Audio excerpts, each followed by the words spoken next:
greatest of all teachers and giver of love, hope, faith, and wisdom, look upon your children, the teachers, learners, parents, guardians, and out-of-school youth and adults. We humbly ask for your mercy and forgiveness. Guide us to the right path. May our efforts be blessed with insights and understanding, wisdom and respect for all. Bless us with patience, for the path of learning is never easy. Bless our commitment to keep on learning new knowledge and experiences. Let your light shine upon us as we make our world a better place to live in. Amen.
Cognizant to the needs of our learners, parents, and teachers, the Department of Education provided us with powerful tools for productivity that will allow us to foster critical thinking skills, problem-solving skills, communication and collaboration skills to be compassionate, responsible global citizens. Join us and discover new ideas in our series of professional development training program with the ICTS-EdTech unit and Microsoft Education Philippines. Together, we will equip our learners and empower our fellow educators for a dynamic future. Para sa bata, para sa bayan, at para sa guro. Sulong Edukalidad.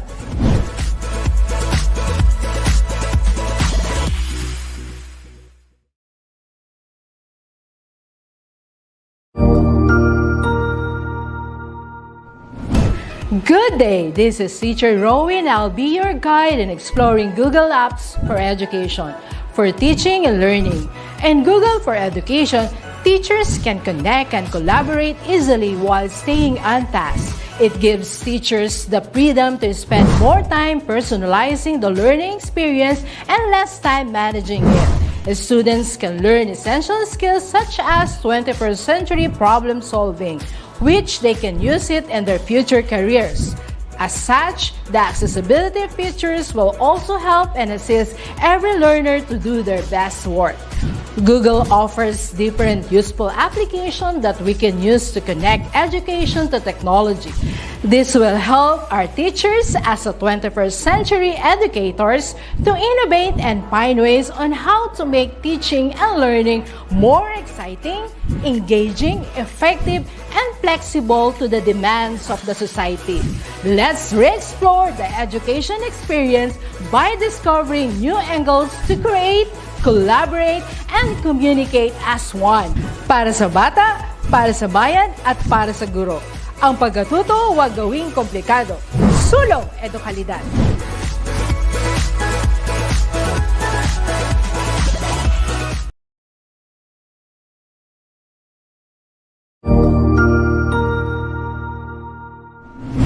Hello teachers, learners, and parents. Sir Jeff po, at your service. Alam nyo ba na meron tayong website na tinatawag na DepEd Commons? Ang DepEd Commons ay binuo upang gawing accessible ang pagtuturo at pag-aaral dito sa ating bansa, gamit lamang ang inyong mga smart devices gaya ng cellphones, tablets at computers. Dito ay maaari nating ma-access ang iba't ibang learning materials mula sa Department of Education.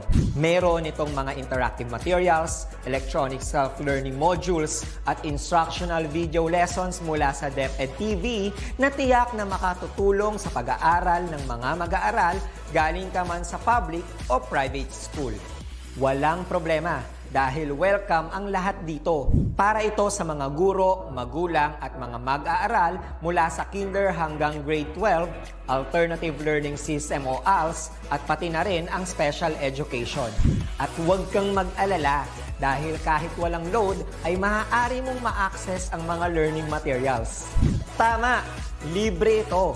Ang kailangan mo lamang gawin ay i-on ang iyong data at buksan lamang ang iyong browser at i-type ang commons.deped.gov.ph. Alam na ba ng iyong mga kasamahang guro o mag-aral ang tungkol sa DepEd Commons? I-share mo na ang video na ito upang matuto rin sila kung paano gagamitin ang DepEd Commons sa mabilis at napakadaling paraan. Muli, ito po si Sir Jeff at kita-kits po tayo sa DepEd Commons. Paalam!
Maghang morning, everyone, especially to all the science teachers nationwide, and also to our students. Okay, I am Mrs. Maribel C. Miranda from Antonio Luna High School, SDO, Caloocan. And with my co-host, Ma'am Miriam. Hello everyone, I'm Mrs. Miriam M. Supremido from Manuel L. Quezon Elementary School, SDO, Caloocan. And I'm pretty much excited ngayong umaga na to mga kaibigan sapagkat ano nga ba mga naka-install ngayong umaga na to para sa ating mga webinar attendees, Ma'am Vec? Ngayong araw, Ma'am Miriam, makikilala natin ang membership OIC of the Philippine Society of Youth Science Club Incorporated. At the same time, isang DepEd online e-July tutor and teacher broadcaster. Okay, magbibigay lang tayo ng few reminders, Ma'am Miriam. Okay? Yes. So that this webinar series is not mandatory nor required. It is a voluntary participation. So we thank you all, our webinar participants. Yes, tama ka, Ma'am Becca, no? It is a voluntary participation. This webinar has no shared link for attendance. Instead, participants can use their PDLMS. And of course, and after that, a few questions will be answered by them, no, prepared by our dear resource speakers. And of course, with this, welcome to our first ever Virtual National Science Club Month. But before that, Ma'am Beck, mag-ano muna tayo ng mga shoutouts natin kasi kanina pa flooded ang ating comment section, mga 6:45 in the morning. Naku, napaka-excited talaga ng ating mga dear participants ngayong umaga na to. Sige, let's start. Yes, Ma'am Miriam. So, wag po natin kalimutan ang hashtag Yes. NSCM Week 1. Week 1, yes. So, meron na tayong webinar participants coming from, yes, Ma'am Miriam, SDO Pampanga. Yes, may nakita ko dito from Ma'am Leia Paringit sa DepEd. Sabi niya. And then we have, good morning po from Don Mariano Marcos National High School, SDO Isabela. Grabe, napakalayo ng narating ng ating webinar series ngayong umaga na to. Talagang mai-excite ka dahil sa iba't ibang lugar na nakikita ko ngayon sa aking screen. Yes, Ma'am Beck?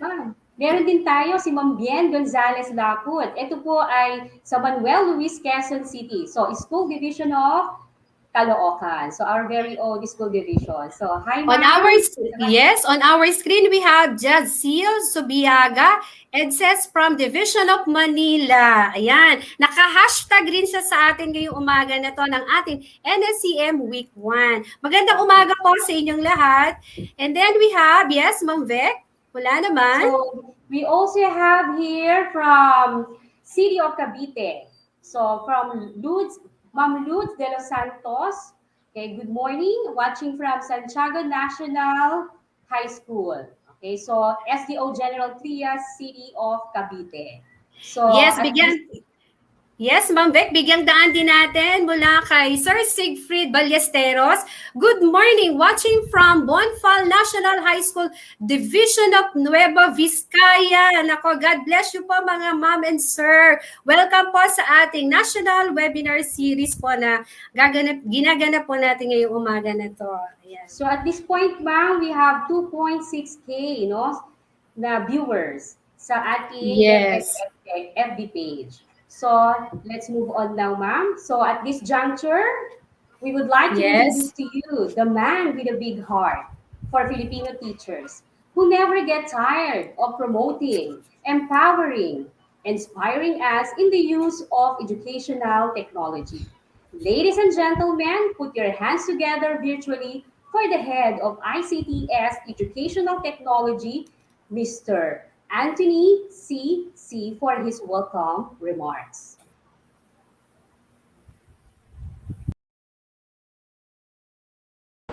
Isang magandang umaga sa lahat ng ating mga taga-subaybay sa ating webinar sessions na kinokonduct every Saturday. At ngayon ay ating gaganapin ang ating mga activities na may kinalaman para ma-enhance ang ating skills sa paggamit ng technology at gayon din ng sa subject na science. So to all of our teachers currently watching na ang hinahandle ay ang paksa tungkol sa science, welcome na welcome po kayo sa session natin. Sana po marami kayong matutunan mula po sa ating mga speakers at lagi nating tatandaan na ang science ay hindi stand-alone subject. Kinakailangan natin din ang iba't ibang kasanayan para mas ma-engage ang ating mga learners lalo na sa paraan ng pagtuturo natin. Marami tayong madidiscovery na applications or software na makakatulong at siguradong mag-enhance sa ating kakayanan bilang isang guro rin. Our professional growth should not stop only with regards to the pedagogical side. Maganda rin po na i-blend natin kung ano ang pedagogical concept at ganun din po ang ICT skills. Sabi nga natin, ang ICT ay para sa lahat ng subjects. At ngayong Setyembre, tuwing Sabado, ay inyong mapapanood ang series ng mga webinars tungkol po sa paksa ng science at kung paano ito nakakatulong sa pag-integrate din ng teknolohiya. Tandaan natin, ang programang ito ay para sa inyo, para sa inyong ikabubuti at ikauunlad bilang guro ng agham sa ating bansa. God bless us all. Maraming salamat po.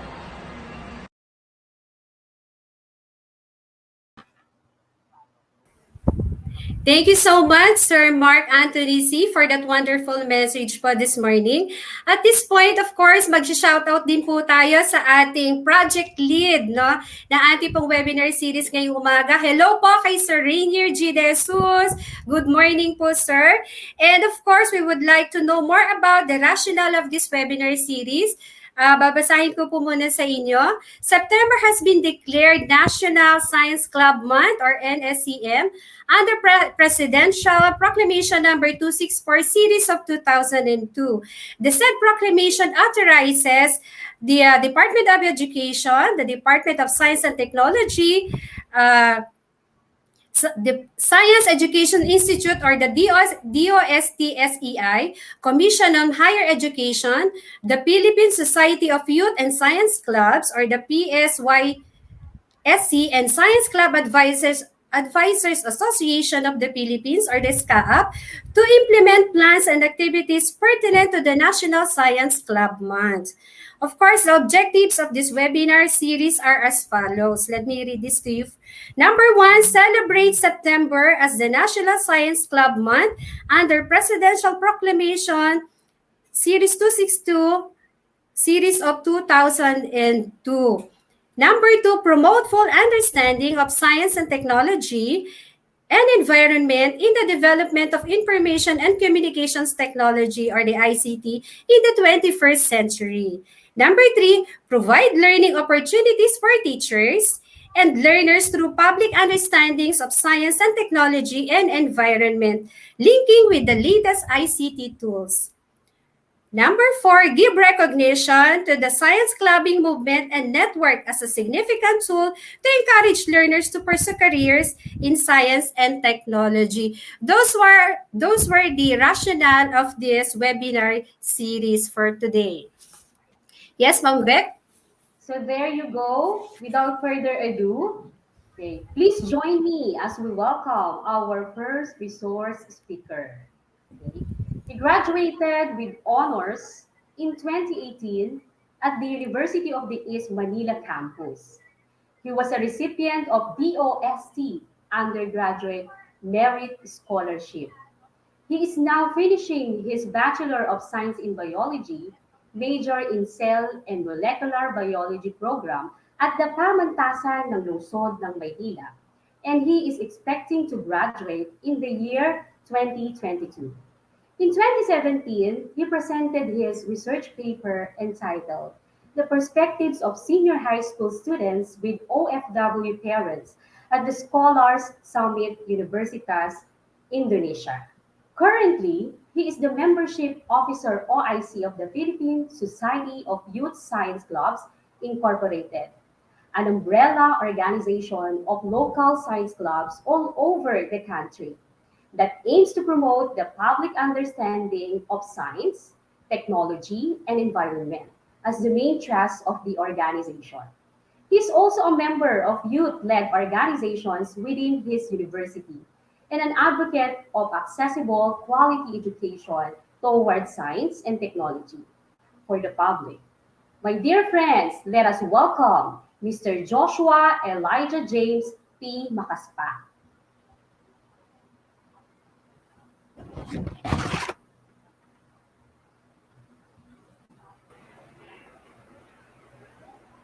Good morning. Hello, sir, Joshua.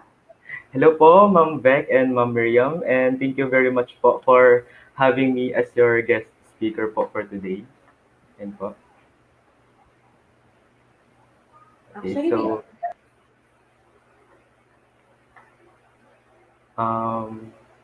I will let my screen share for ayan.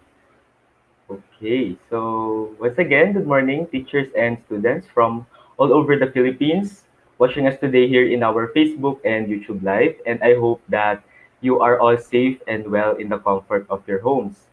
So once again, I am Joshua Elijah James Macaspak, or Kuya Josh for short, and I am the Membership Officer OIC of the Philippine Society of Youth Science Clubs. And for today, of course, in line with our celebration for the month of September, which is the National Science Club Month, I am not here to give you a lecture, but I will be sharing with you the science clubbing movement here in the Philippines. And during the course of my presentation, I will be asking you, our viewers, my teachers and students po na nanonood sa ating live ngayon.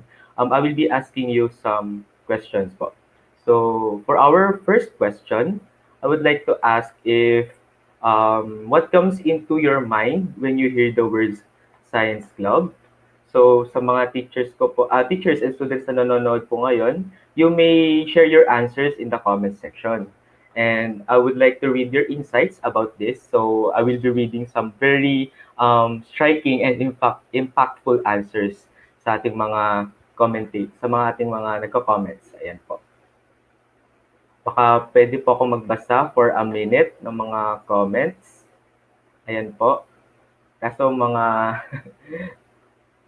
mga shout out po yung mga nababasa po natin. Ayan, meron po tayo from Sir Christian. So po Sir Christian, thank you. Kay Sir Christian, when he hear the words science club is activities and camping. We also have from from Ma'am Charo, young scientist, sinarinig po niya. And also from Ma'am Teng, it's all about different science activities and programs that can help learners and the environment. So, pwede pa po tayo siguro, isa pa po. Ayan, ayan po, thank you. So, we have from our YouTube live, from Sir Richard, Science Club is a group of science enthusiasts that will make a difference. So, thank you very much po for your very insightful answers sa ating mga teachers po na nag-comment ang kanilang mga insights about the words science club. So, for me, magbibigay lang po ako ng personal reflection. When I hear the words science club, I think it will make my science learning sa loob ng classroom fun, enjoyable, and at the same time, yung mga natututunan ko po sa loob ng classroom ay also maging helpful po sa aking community kung saan ako nabibilang. And also, yung science clubs po, meron po tayong mga various workshops and activities which is very fun and sa mga students po natin. So, before anything else po, I will first introduce you to our organization, which is the Philippine Society of Youth Science Clubs. So, first, what is PSYSC or PSY is Philippine Society of Youth Science Clubs Incorporated. So, our organization is organized by a college volunteers here in Metro Manila po, sa National Capital Region, in which we conduct activities and programs geared towards the promotion of scientific interests and consciousness among the Filipino youth. So, PSYSC is also a non-stock, non-profit, non-government, and non-sectarian organization of the youth, by the youth, and for the youth. So, in here po, as you can see, I would like to emphasize the word youth, in which later on, we will know the reason why the youth is an important sector in promoting science, technology, and environment here in our country. Also, ang aim po ng PSYSC is to spark the Filipino people's interest in science, in which they would be pursuing careers in science and technology, as well as honing their critical thinking skills and awareness to the relevant societal issues na nangyayari po sa ating bansa and also sa ibang panig pa ng mundo. And that also needs to be addressed through developing science-based solutions. So for a short historical background of PSYSC, it was actually established pa po noong, ang PSYSC established pa noong March 5, 1971. So actually, it is our 50th anniversary po this year, our golden anniversary. And before po, nung kaka-establish lang ng PSYSC, it was formerly called as National Science Club of the Philippines, by various science fair winners across different regions of the country. Ang National Science Club of the Philippines, it was only a friendship organization before ng mga science fair winners po. And then, ang pinamunuan po ito or ang may jurisdiction po dito before ay ang Science Foundation of the Philippines. But then, nag-rebrand po itong organization namin from the National Science Club of the Philippines to Philippine Society of Youth Science Clubs Incorporated, as it was registered with the Securities and Exchange Commission in 1974. So, currently po, ang Philippine Society of Youth Science Clubs or PSYSC is the preeminent and the largest umbrella organization of science clubs, not just only in the Philippines, but also sa buong Asia po. Ayan.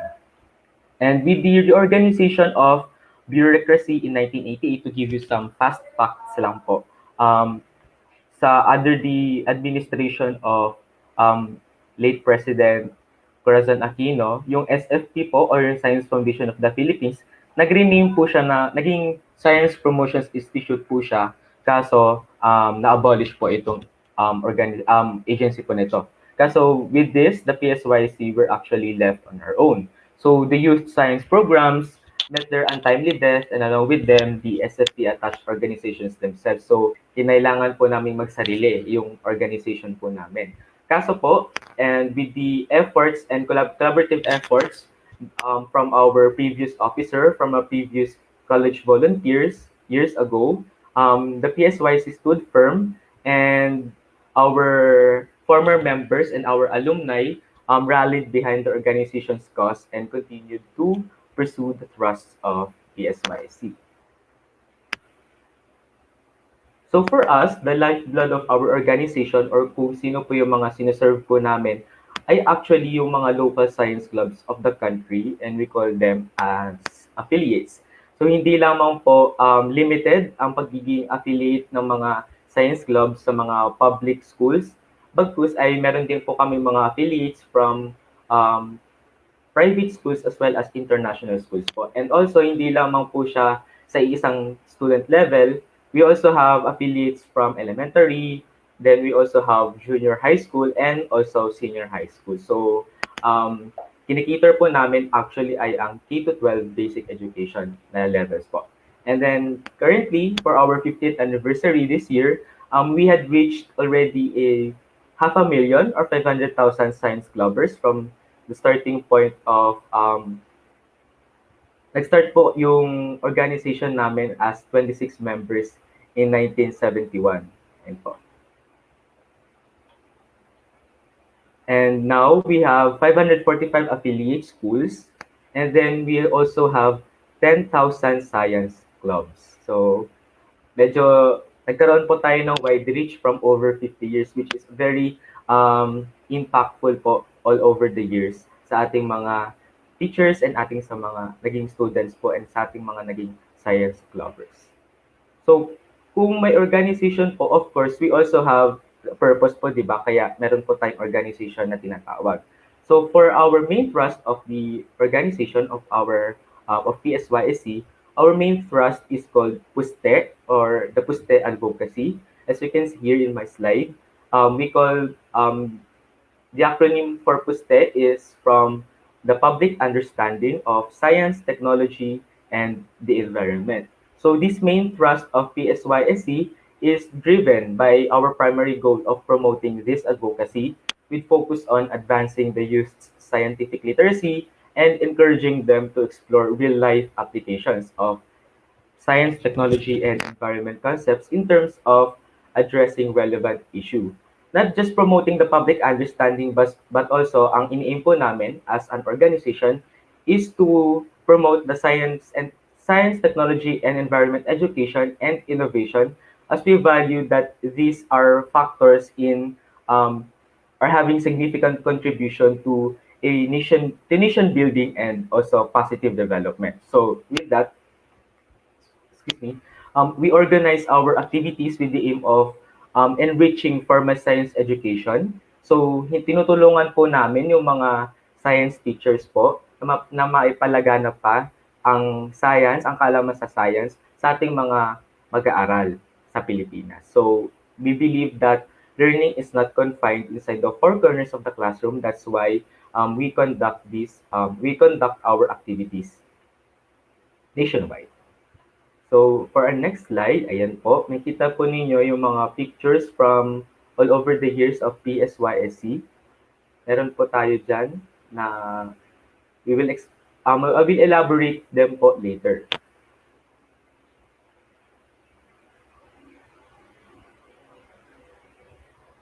So, of course, our advocacy, ang advocacy po namin is the promotion of public understanding, science and technology and environment po, di ba? So how do we conduct activities?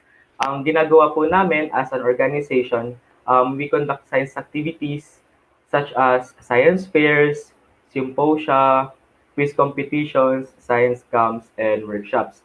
Sa mga science teachers ko po dyan, and ano po, familiar po tayo sa mga nangyayari po kung di po ako nagkakamali, September or October po, yung mga science fair po natin sa mga division, meron po tayo, di ba, mga division science fairs, district science fairs, regional, and napupunta po tayo sa mga national science fairs po, di ba? And personally, naging suki rin po ako ng mga ganitong science fairs kasi lumalaban po ako sa mga quiz bee before. So, nakaka-relate din po ako sa advocacy ng PSYSC in promoting the public understanding of ST and E. The PSYSC services also include science education materials such as handbooks, ayun po, and mga other printed materials na kinakailangan po ng mga schools and other science clubs. We also develop community development projects, interactive science workshops, lectures, mga educational field trips po, and innovation competitions, which is very familiar po sa ating mga science clubbers. Ayan. So to give you a glimpse po sa mga national events po namin na hina-hold namin o kinakonduct po namin every year, and mag-start po tayo sa Search for the Most Outstanding Science Club. It is an activity wherein PSYSC recognize the accomplishments and contributions made by the science clubs to their respective community. So ang ginagawa po namin dito is we also recognize the outstanding projects of science clubs. Ina-awardan po namin yung mga magagandang projects po ng science clubs na kinokonduct po nila sa kanilang mga local communities. And ang mga factors po nito ng pag-award po namin ay kailangan po na maging sustainable, attainable, and maging effective po itong project nila in the long run sa kanilang local communities. Also, this event serves to awaken the public that there is a strong science club movement empowered by the youth towards the betterment of our nation. Ayan po, reiterate ko lang, yan po yung Search for the Most Outstanding Science Club, or in short, SEARCH. Ayan po yung tawag sa amin. For our next program, we have STEMX, or the Science, Technology, Engineering, and Mathematics Expo. So this event aims to showcase the students' ability to create sustainable and creative solutions that will tackle today's scientific and societal issues, present technological discoveries, and explore the different opportunities in the STEM track has to offer. So ang ginagawa po namin dito, nagkikita po kami sa mga groundbreaking innovations and ideas from our senior high school students, and we foster the bright minds of the youth for a brighter future. So anong nangyari po dito, meron po dito investigatory project, tapos meron po mga senior high school students na pinapresent po yung research nila. And we also award the best research or best presenter sa mga ganitong events po namin. Yan po. That's all po for STEMX. Ayan. For our next event po, ayan, ito po yung very, very famous na event po namin every year, which is the National Youth Science, Technology, and Environment Summer Camp, or NISTES, or to easy things up, we call this event as camp or science camp. Ayan. It is a 4-day science camp for high school affiliates. Hindi lang po siya for junior high but also for senior high school, and it is held every July. So, ang ginagawa po namin dito, nagkakaroon po kami ng mga lectures, tapos after ng lectures po, nagkakaroon kami ng mga interactive workshops para ma-strengthen pa or kumbaga magkaroon ng strong foundation yung mga students natin sa mga natutunan nila sa kanilang lecture by providing them interactive workshops. We also have team building activities, tapos may mga pa-contest po kami, and socialization events para magkaroon din po sila ng friends along the way. And also, we have field trips, tapos lastly is yung pledge of service to the science clubbing movement. Of course, hindi lang naman po yung students, syempre yung magkakaroon ng memorable event po dito. We also cater to our science club teachers. Nagkakaroon din po tayo dito ng mga seminars, ganyan. Meron din po kami mga pa-contest sa mga teachers po namin. Yeah. So, ito po yung sineselebrate po natin this month, which is the National Science Club Month, every month of September. So, ang ginagawa po ng PSYSC is, nagko-conduct po kami ng science-related activities such as the National Science Club Summit, the Matsayaka, the PSYSC Science Olympiad, and I Teach Science Seminar. So, later on po, i-elaborate ko po isa-isa kung ano po ang mga events na ito at ano po ang ginagawa ng PSYSC sa mga affiliates po namin. And lastly, of course po, kung meron pong science camp yung mga ano po natin, yung mga high school affiliates po natin, meron din naman po sa mga elementary students natin, of course. So, hindi na po natin sila dapat kalimutan. Yung event po nito is also a 4-day event na nangyayari po ito every December before po yung December 25, so before Christmas po ito, nagkakaroon na po kami ng event. And this event is also fun and learning and memorable po sa mga elementary students po natin. Just like the science camp ng mga high school, meron din po itong lectures, meron din po itong workshops after the lectures, and also field trips po para makita naman po kung ano pong magagandang tanawin ang meron dun sa lugar po na dausan nung NCCU. Ayan. The Science Camp for Elementary Affiliates. So to learn more about our, to give you a glimpse of our organization and our activities, I would be sharing a video. So I hope po na marami po tayong matutunan from this video po.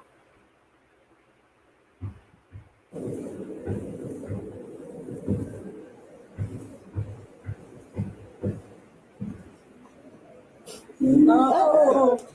Hello. Hello. Hi. Hello. What do you want to do when you grow up?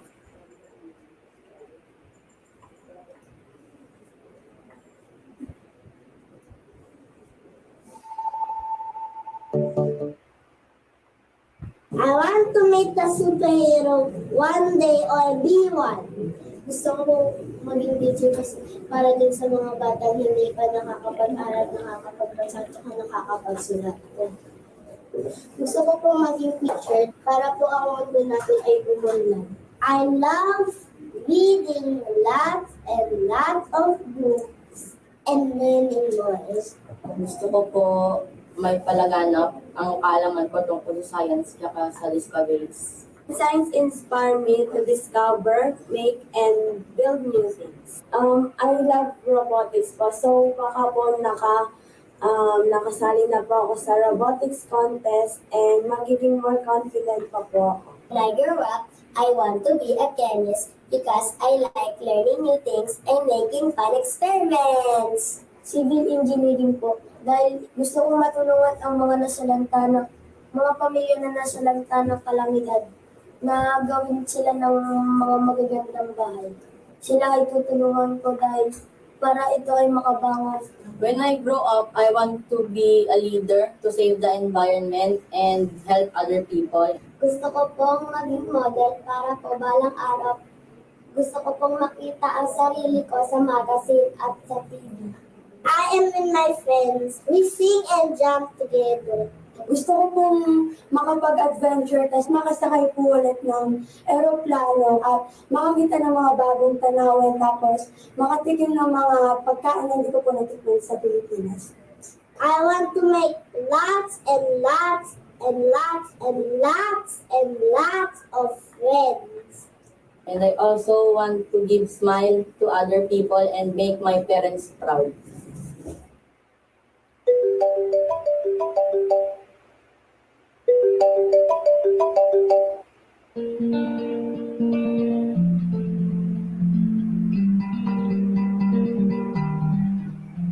I want to meet a superhero one day or be one. Gusto ko pong maging teacher para po ang mundo natin ay gumaling. I love reading lots and lots of books. Gusto ko po may palaganap ang kaalaman ko tungkol sa science at sa discoveries. Science inspired me to discover, make, and build music. When I grow up, I want to be a chemist.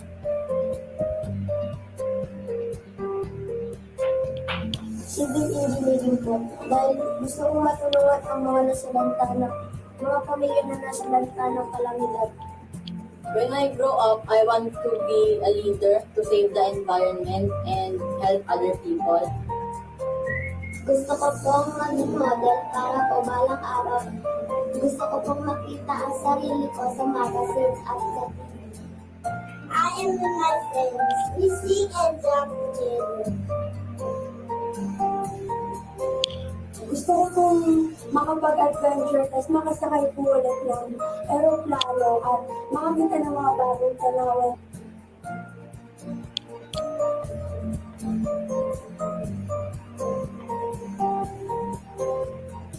I want to make lots and lots and lots and lots and lots of friends.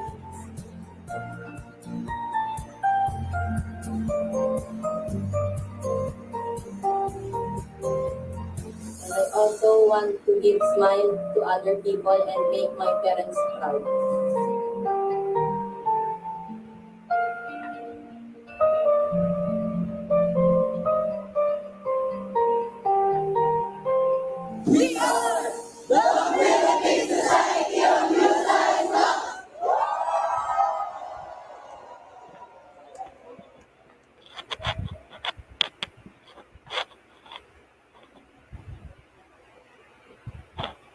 Yan. So,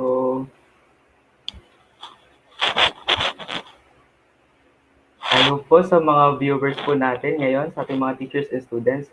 Sana po nakita po ninyo kung ano po yung ginagawa ng PSYSC all over the years. So, ayun po. Hindi lang naman po nagtatapos yung learnings ng mga students po natin sa kanilang sa loob ng silid-aralan para sa pagkatuto ng science, but also nagsasagawa po kami ng mga mga fun-filled activities para po sa kanila, and also hindi lang naman po ito yung nagiging nila, but also the experience and also the fun and enjoyment na nakukuha po nila, and also yung friends along the way, of course, which is very important. So, of course, dadako po tayo sa main topic po natin, or yung mismong kung ano po yung sineselebrate po natin this month, which is the National Science Club Month. And before anything else po, papakita ko po sa inyo once again, isa pa pong video para malaman po natin kung ano po ba yung ginagawa ng PSYSC every year, every time po na nagse-celebrate kami ng National Science Club Month. So, I hope marami po tayong magkuhang insights po dito.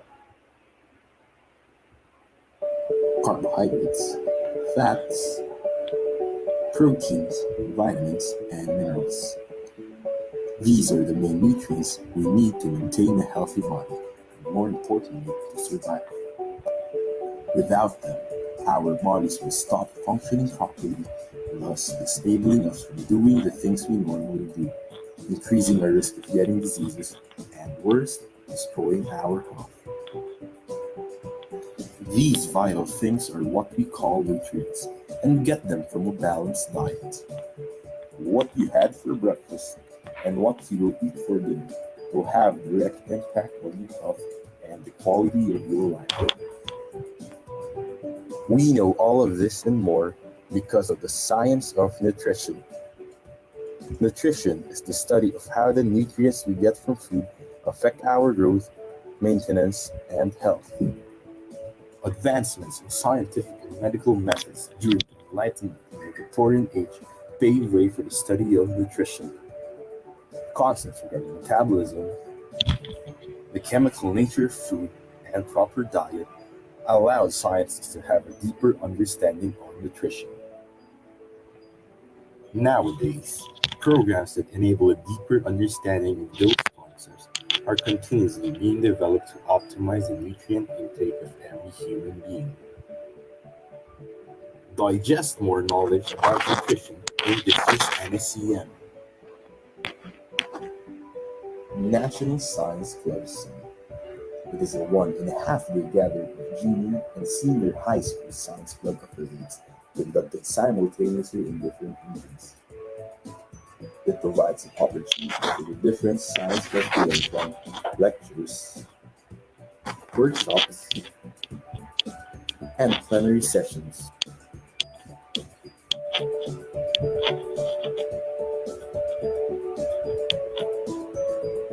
Mathematics, Science at Kapaligiran. It is an event for the benefit of PSYSC affiliates and caters elementary and high school science students. Matsayaka will make students realize that learning science will be more fun and exciting through different science workshops and activities. During Summit, it features 2 sub-events, the Engineering Science Challenge and the Interactive Workshop. In a separate event, the Matsayaka proper, it features the Interactive Workshop, On-the-Spot Workshop, Take-Home, Mystery Workshop, and Workshop Fair.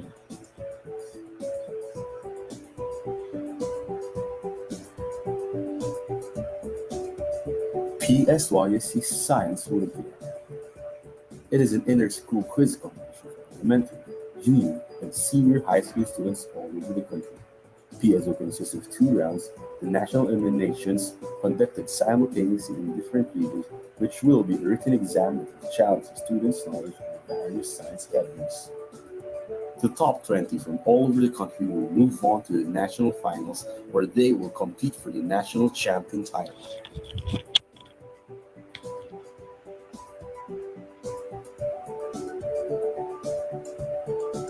I Teach Science Center. It is an activity that caters to science teachers of affiliated schools. It is an enrichment seminar packed with lectures, workshops, and discussion for teachers, featuring ways on how can they make science teaching fun and interactive.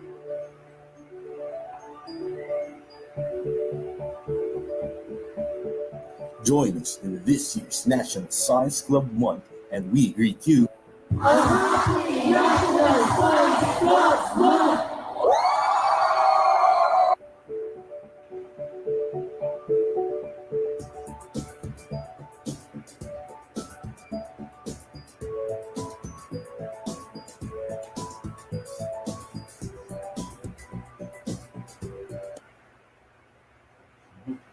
Ayun, so I hope po nakita nyo po kung ano po yung ginagawa naming mga events po under the National Science Club Month every year. Actually, this video was from the year 2019 po with the theme Metabolize. Tapos ang topic po that time was all about nutrition and health. Of course, yung wellness po natin ang kinakailangan. And meron po tayong mga sub-events doon. And later on, i-elaborate po natin later on yung mga sub-events po natin na i-discuss ko po sa inyo kung ano po yung ginagawa namin before this pandemic na nangyari and the quarantine po. Ito po yung mga face-to-face activities po natin. So, ito po, ayan, naka-flash po sa screen yung second question ko po sa mga viewers natin. I would like to ask our viewers, why are we celebrating the National Science Club Month? So baka pwede ko pong makita yung mga insights ninyo about this question po.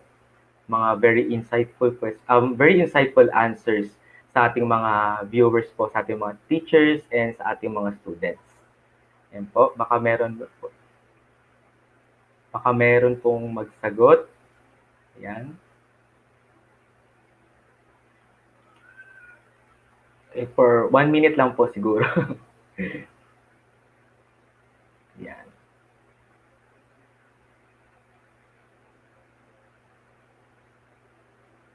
Ayan po, meron po from Ma'am Charo, promote science to all learners. Ayan, yun po. Promote science to all learners within the community. Thank you po, Ma'am Charo. Ayan.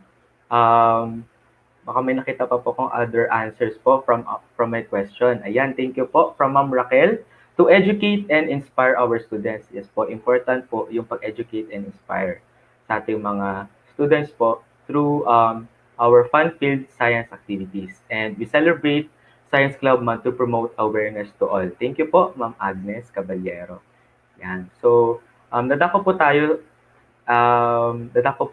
sa kung ano nga po ba talaga ang purpose ng pag-celebrate ng National Science Club Month. So, unang-una po, before anything else, bibigyan ko po kayo ng historical background po kung bakit tayo nag-celebrate ng NSCM every September.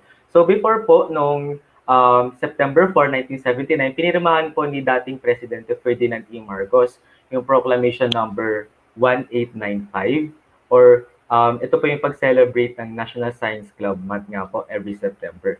So yung inatasan po na ahensya dito sa pag-celebrate na ito ay of course yung PSYSC and the SCAAP or the Science Club Advisors Association of the Philippines.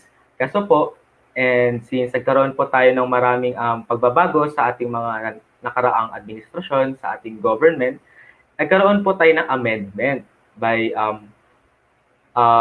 led by former President Gloria Macapagal-Arroyo na pinirmahan po niya noong September 23, 2002, which is yun nga po, yung Proclamation number 264 as said earlier po by our hosts kanina. Ito po ay, as you can see po, hindi lamang po PSYSC and SCAAP na yung naging inatasan po ng ating government para i-celebrate yung National Science Club Month every September. Magiging kasama na po natin dito ay ang ating mga teachers or yung ahensya po ng mga Department of Education, ayan yung DepEd po, and also yung higher education or yung CHED. And then lastly, of course, which is yung government agency na important po for our science and technology is yung DOST. Ayan po. Ito pong 5 with PSYSC, yung inatasan po ng ating government to hold a celebration of National Science Club Month every year during September po. So, ano nga po ba yung purpose natin or ano po nga po ba yung rationale behind why we celebrate NSCM every year? So, unang-una po, we realized that a full understanding of science, technology, and environment is vital, is necessary po sa pagdevelop ng ating country, especially in this day or information age, ayan yung digital age po natin ngayong 21st century. Ayan po yung other term po sa ating panahon po ngayon, digital age po tayo. So napansin po namin na kinakailangan na po nating paglawakin pa yung understanding ng mga bata sa science, technology, and environment. Not just sa mga students, but also sa ating, with the help of also our teachers. So we also noticed, or we also realized that the science clubbing movement and whether in school or sa mga schools po na mga science clubs, meron din po tayong science club or kung meron man po mga out of school na science clubs, is also a profound and interactive strategy in the promotion and transfer of science and technology to the grassroots. So yung important po na to widen the reach of science clubbing movement since ayun nga po, important po na paglawakin natin yung kaalaman ng public o yung publiko. Sila po yung very important po sa science, technology, and environment na mga learnings. Ayan. Then third, the major goals of science clubs are to complement, supplement, and enrich formal science education through co-curricular activities and out-of-school educative scientific understanding. Ayun nga po, sinabi ko kanina na tinutulungan po namin yung mga teachers natin, yes po, yung mga science teachers natin na complement and supplement po yung mga, and to strengthen pa yung tinuro po nila sa mga students natin by us providing workshops and activities sa mga students po, and also para maganahan pa po sila matuto about science. Ayan. And also our aim is to popularize science, technology, and environment among the masses, ayan, yung public po, through various science youth activities. So next, ang purpose po ng pag-celebrate ng NSCM every year is also, napansin po namin na that the youth and students have been identified as a strategic sector. Ayun nga po, sinabi ko po kanina from my previous slide na in-emphasize ko po dito yung youth. Bakit po in-emphasize yung youth? Because, ayan, it was identified as a strategic sector and the most instrumental in incubating interest and action in science, technology, and environment. So lastly, and the purpose of celebrating National Science Club Month every September is to strengthen and give recognition to the science clubbing movement as a significant educational tool to encourage and inspire the youth and students, and also para rin po sila mag-pursue ng careers in science and technology, which is very important for our nation building. Yeah. And with that, tatako po tayo sa mga activities and events po na kinoconduct namin every month of September. Kaso ito po ay before pre-pandemic, so ang pinaka-last po na nangyari ito ay noong 2019 pa po.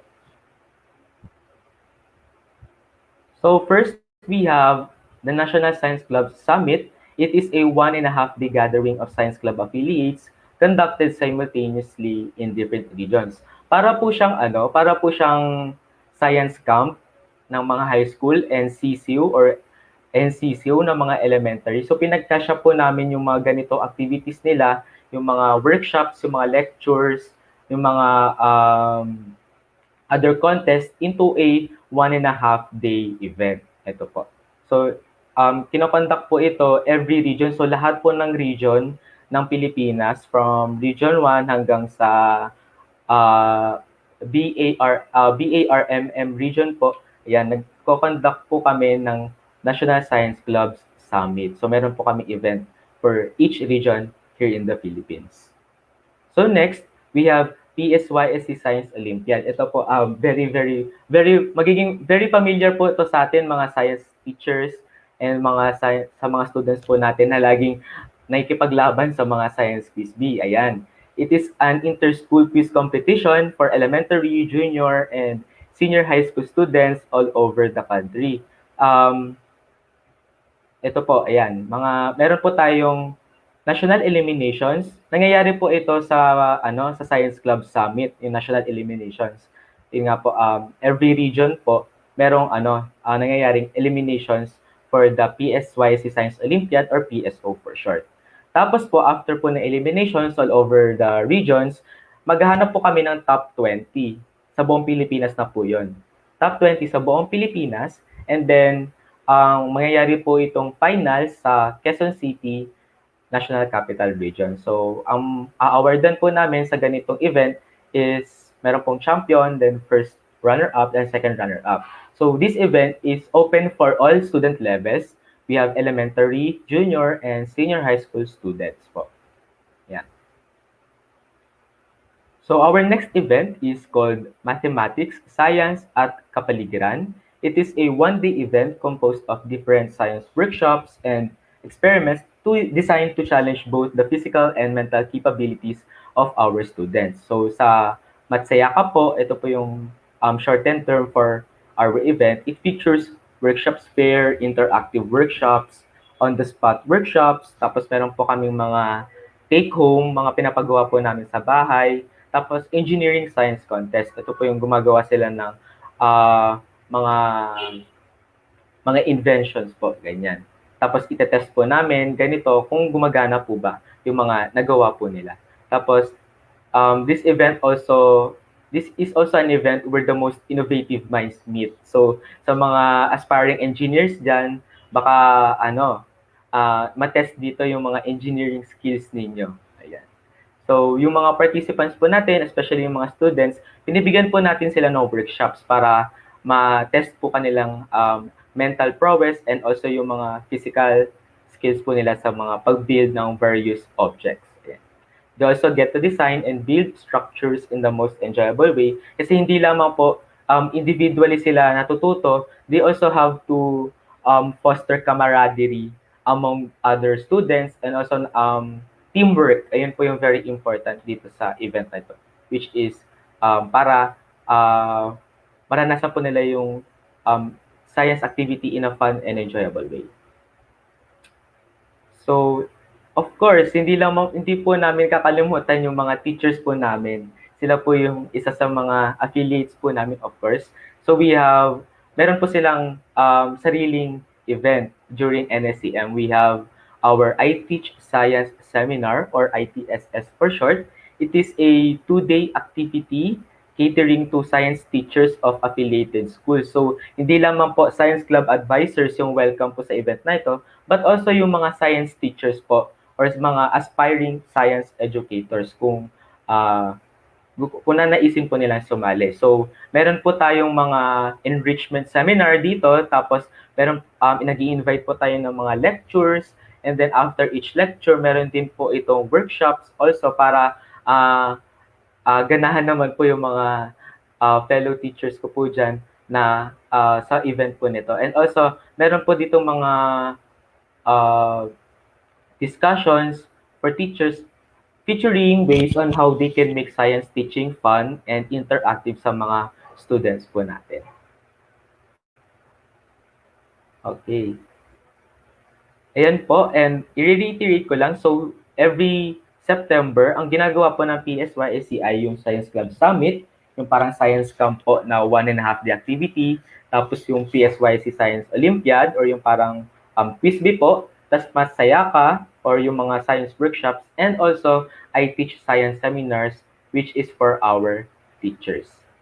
So, ayan, due to the pandemic, the PSYC felt the need to shift our operations into a virtual setup. Of course, nakaka-relate po ako sa mga teachers po natin dito na kailangan po nating gamitin yung virtual or yung online setup. And we also felt the need to conduct a national event even we are confined in our homes currently, and that because face-to-face activities were currently prohibited. So with that, our celebration of the National Science Club Month goes online since 2020. Last year po ito nagsimula.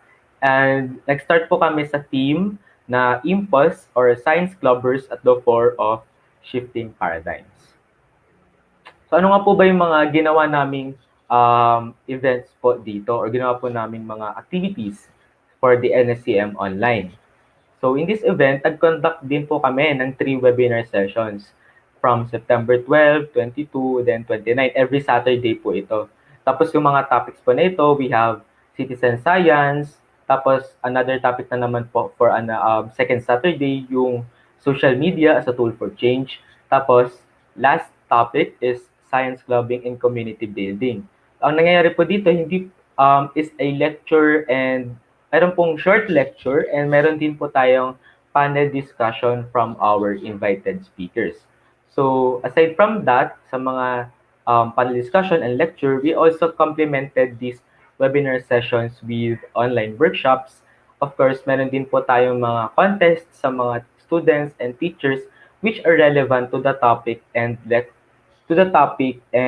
relevant to the lecture that was given on that day. So as an organization, the PSYSC, even though na-stuck tayo sa mga ating bahay, we felt the need to continue upholding our main trust. Remember po yung trust ng org namin, which is the public understanding of science and technology and environment in a virtual setup. And we need to continue igniting the youth's fire of scientific interests and the science clubbing movement here in the Philippines.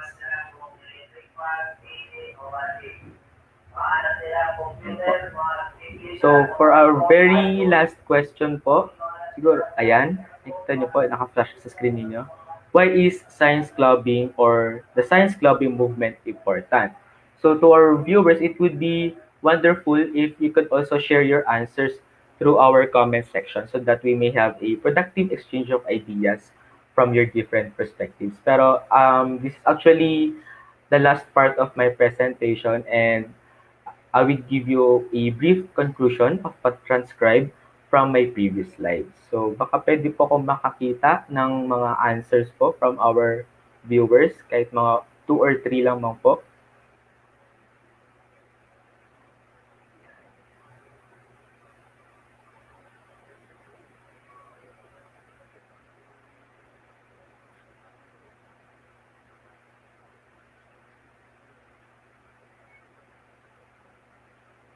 Ayan po, from Sir Raymond, science clubbing movement is important to advocate public understanding in science through culmination of activities that enhance knowledge, attitude, and skills among science enthusiasts. So tama po yung sinabi ni Sir Raymond. Thank you very much po.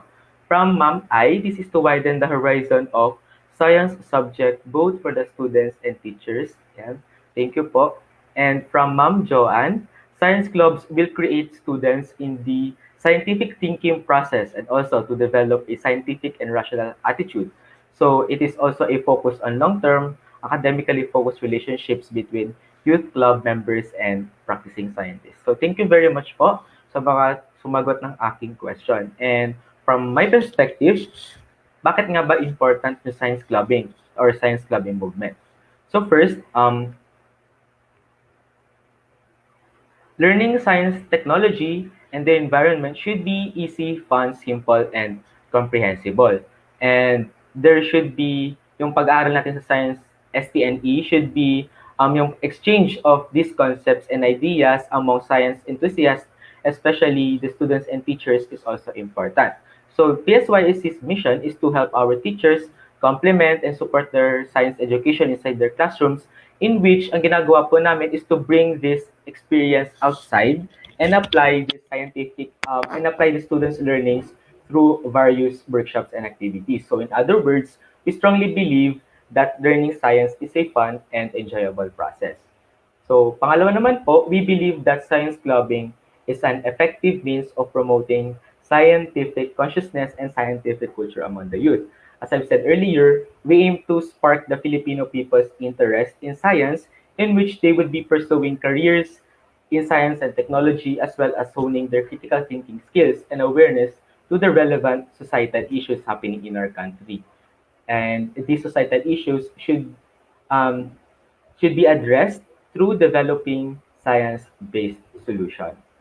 And lastly, we believe that the application of science, technology, and environment, or these concepts, is not just for the improvement and development of the individual, but also for the family, the immediate community nung individual po na yan, and also to our society and to our nation. For us, for PSYSC, STNE does not only mean that our affiliates, our science clubbers, and our teachers will only tend to learn another scientific concepts. However, we aim to foster the scientific and rational attitudes by starting with the youth in shaping our country towards a positive change. So, ayun naman po. And before ko tapusin yung aking presentation, sa ating mga nanonood pong viewers, sa ating mga teachers and students, I am inviting you po sa aming event. Ayan. This year po yan, Riptide. Ayan po yung team namin for this year. Riptide Science Clubbing, Steadfast Against Raging Currents. Ito po yung NSCM online din po namin for this year. So yung topic po namin dito is hydrology, and ang mga subtopics po dito is itatakal po dito yung importance of marine biodiversity conservation, tapos yung protecting of natural resources, especially yung mga freshwater and seawater ecosystems po natin. And also, we opt to know the state of the Philippine waters in the current time. So malalaman po natin kung ano nga ba yung lagay ng ating karagatan na nakapalibot sa ating bansa. So also dito sa event po na to, once again, we will have 3 webinar sessions. So yung webinar 1 po natin is for high school students. Later po yan, this day din po, after by 1 p.m. So pwede po kayong manood sa aming Facebook Live later. Ayan po yung Facebook page po namin, nandiyan po sa screen, National Science Club Month. So check nyo lang po yung page namin, mga teachers and students. Ayan po. And for we also have a webinar for our teachers, or ito yung ITSS na gaganapin. So kung nakita nyo po kanina na meron po tayong ITSS in a personal perspective, ibabalik po namin siya in a virtual setup. So para po ito sa mga teachers natin, and gaganapin po ito sa September 11. And then for our culminating activity, for our last webinar and community activity, we will have a webinar 3 for both high school students and teachers. This will be on September 18. So kung gusto nyo pong, sa mga viewers po natin, kung gusto nyo pong mag-participate sa event po namin, just visit po our page. Ayan, once again, National Science Club Month. Naka-open pa naman po yung registration links po natin. This is free of charge po. Free po kayong sumali dito, mga moms and sirs. And also,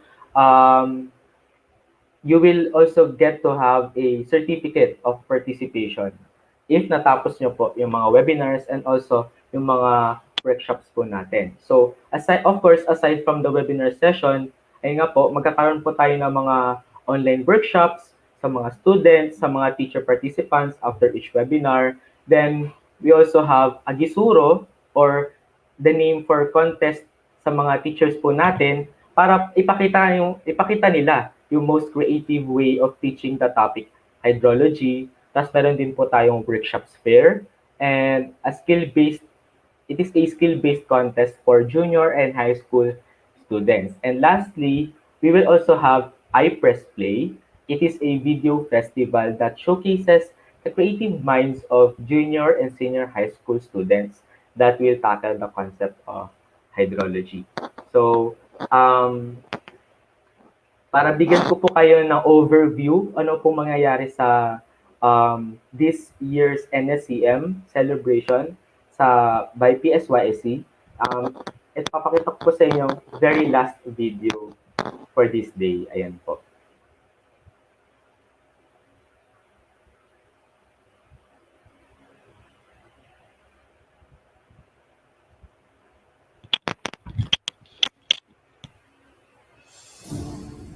Of more than 7,640 islands, the Philippines has one of the richest marine and freshwater resources in the world.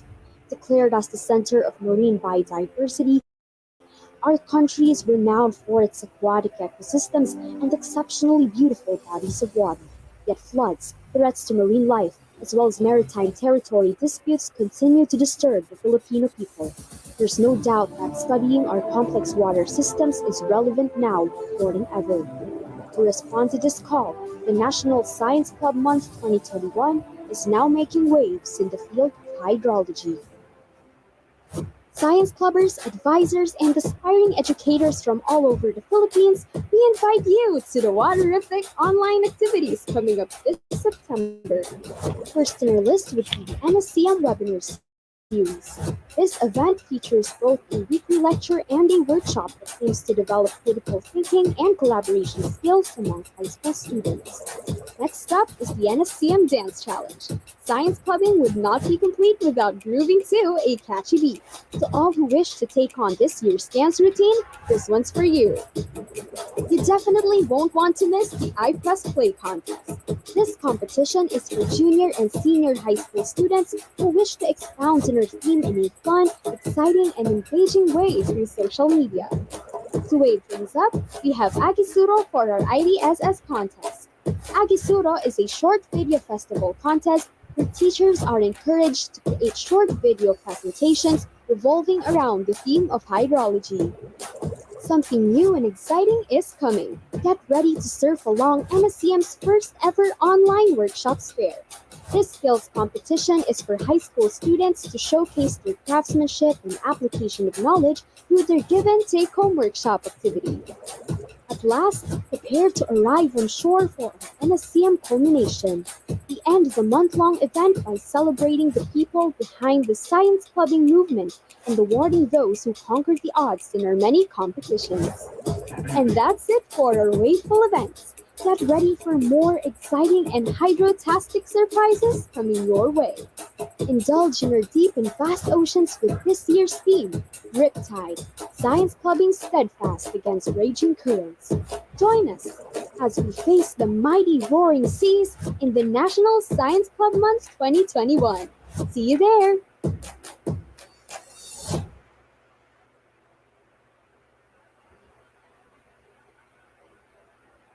Yeah. So once again, I'm inviting po sa mga viewers natin, sa teachers and students po na nanonood ngayon, na pwede po kayo mag-participate free of charge po sa magiging events po namin sa PSYSC for the whole September. So punta lang po kayo sa Facebook page namin, National Science, the National Science Club Month Facebook page. And if you have any questions, ayun po, you can email us through our email address, mail@psysc.org or affiliations@psysc.org. So, you may also send us a private message sa aming Facebook page, Philippine Society of Youth Science Clubs. And you may also follow our Twitter and Instagram accounts. So, Twitter, PSYSC_Inc. And sa Instagram is PSYSC. So, once again, thank you very much for listening to my presentation and good morning po sa inyong lahat. Thank you very much po.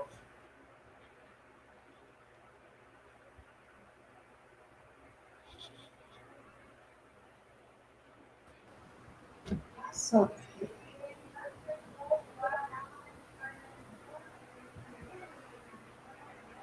yes, ma'am. So once again, thank you so much, Sir Joshua, for sharing and touring us as well for with regards to the national clubbing movement in the Philippines. So with this, Ma'am Miriam, the Department Yes. of Education and DepEd-EdTech unit would like to present the Certificate of Recognition.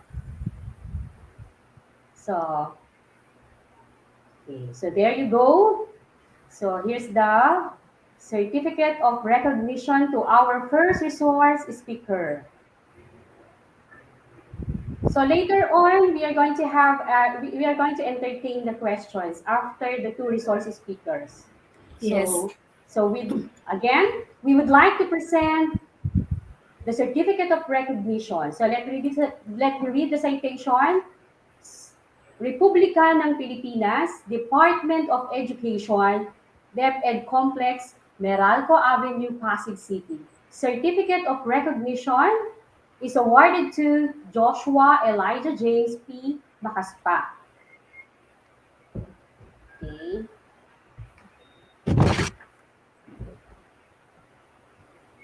For sharing his invaluable knowledge and expertise as resource speaker during National Science Club Month Webinar Series 2021 in the webinar session entitled National Science Clubbing Movement in the Philippines, conducted by Office of the Undersecretary for Administration, OUA, through the Information and Communications Technology Services Educational Technology Unit ICTS-EdTech, held on September 4, 2021, given this 40th day of September 2021 at the DepEd Central Office, Meralco Avenue, Pasig City, Philippines. Signed by Mark Anthony CC, Head, ICTS-ETU.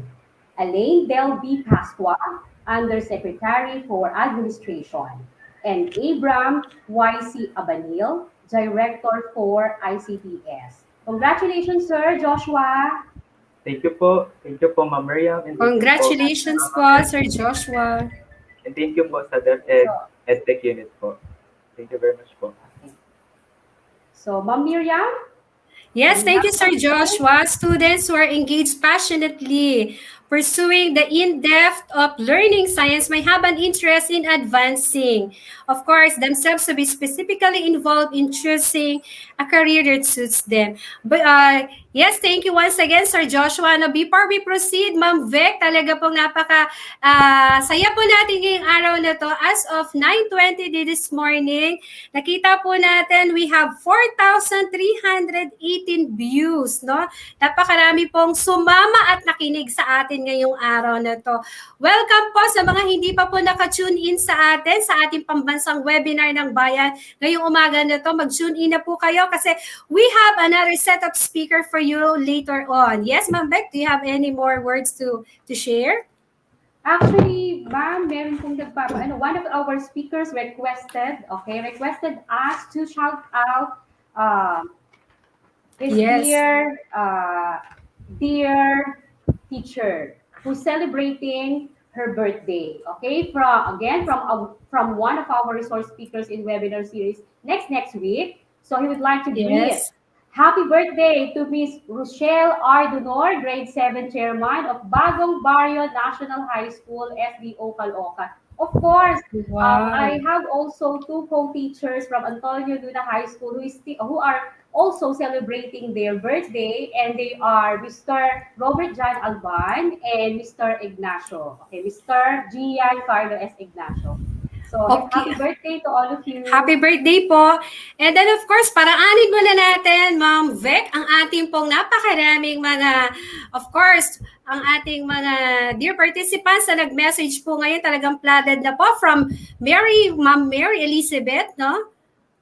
Ayun, nawala. Thank you so much, Sir Joshua, sabi ni Ma'am Jem Alam. Okay, another word of thanks from Ma'am Aljaya Mendiha. Ayan, ako talaga na-appreciate nila yung isinare sa atin ni Sir Joshua ngayong umaga na to. Ayan, from Miss Emily De Los Santos is also watching.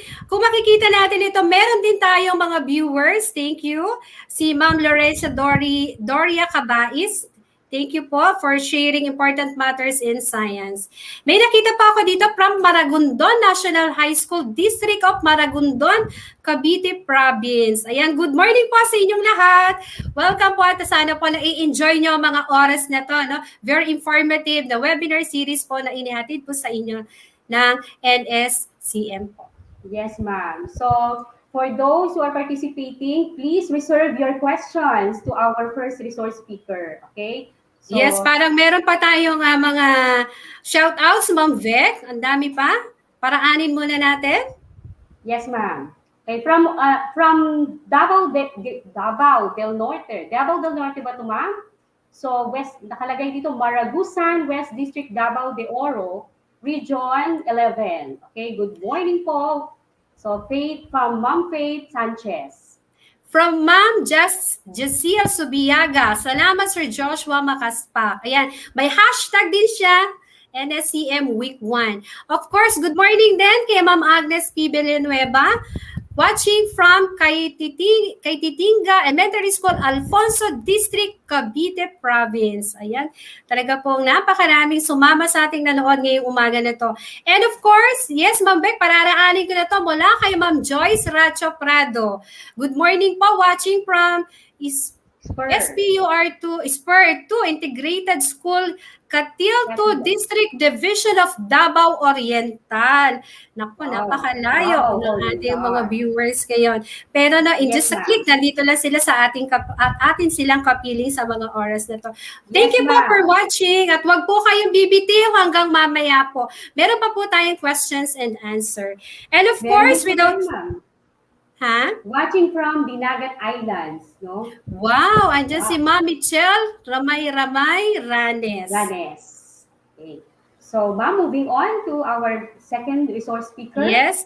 So, without further ado, let us welcome with pride our next resource speaker. He is a graduate of Bachelor of Secondary Education, major in Biology, a senior high school teacher at Novaliches High School, Quezon City, where he teaches core subjects and specialized subjects in science, and also was chosen to be part of the Department of Education Teacher Broadcaster Program last August 2020. He is currently performing his duties as a teacher broadcaster, script writer, volunteer voiceover artist, and a member of the Quality Assurance Team for DepEd TV. He is also an online tutor and one of the program head for DepEd online utilized tutorial program. Being an educator, he aspires to use his voice and skills to be able to teach, inspire, and empower people of different walks of life. Our dear webinar participants, let us welcome Mr. Antonio Maypa.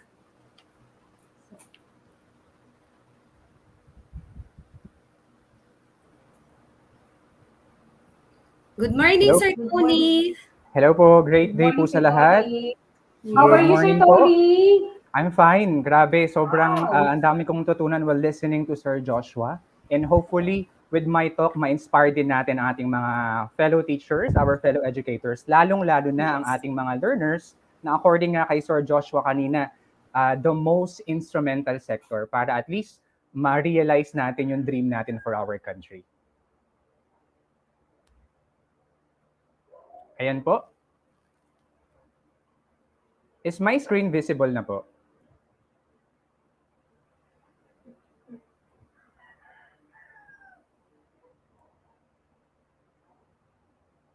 Hello po? Is my screen visible po? Yes, Sir Tony. Okay na po. Thank you po. Alright. Audible na po?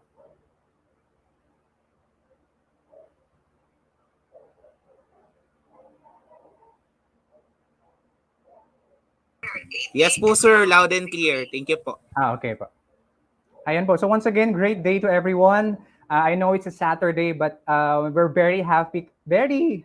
Masayang-masaya po kami kasi hindi po namin in-expect na ganun po yung suporta sa aming webinar series. So once again, great day, a happy Saturday to everyone. My name is Mr. Antonio Maipar. You can call me Sir Tony. I am a senior high school STEM teacher at Novaliches High School, Quezon City. I am also a DepEd TV teacher broadcaster. So sana po, supportahan niyo po ang ating mga DepEd TV episodes. So for DepEd TV, I'm handling Health Education 9 for junior high school.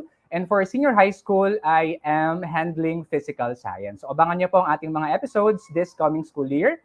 As well as, of course, our DepEd Online, Itulay, online tutorial program. So isa rin po ako sa mga volunteer tutors for senior high school Earth and Life Science. So once again, welcome to the National Science Club Month or NSCM webinar series for us teachers and of course sa ating mga pinakamamahal na learners. So kanina, Sir Joshua was able to inspire us with the concept, bakit ba kailangan ng mga mga science clubs, diba? So for this session, I'll be sharing, we will be talking about the different careers in science and technology. So for at least ma-inspire, patuloy nating ma-encourage ang ating mga learners kahit nasa pandemic tayo or hopefully kapag naging okay na po ang lahat.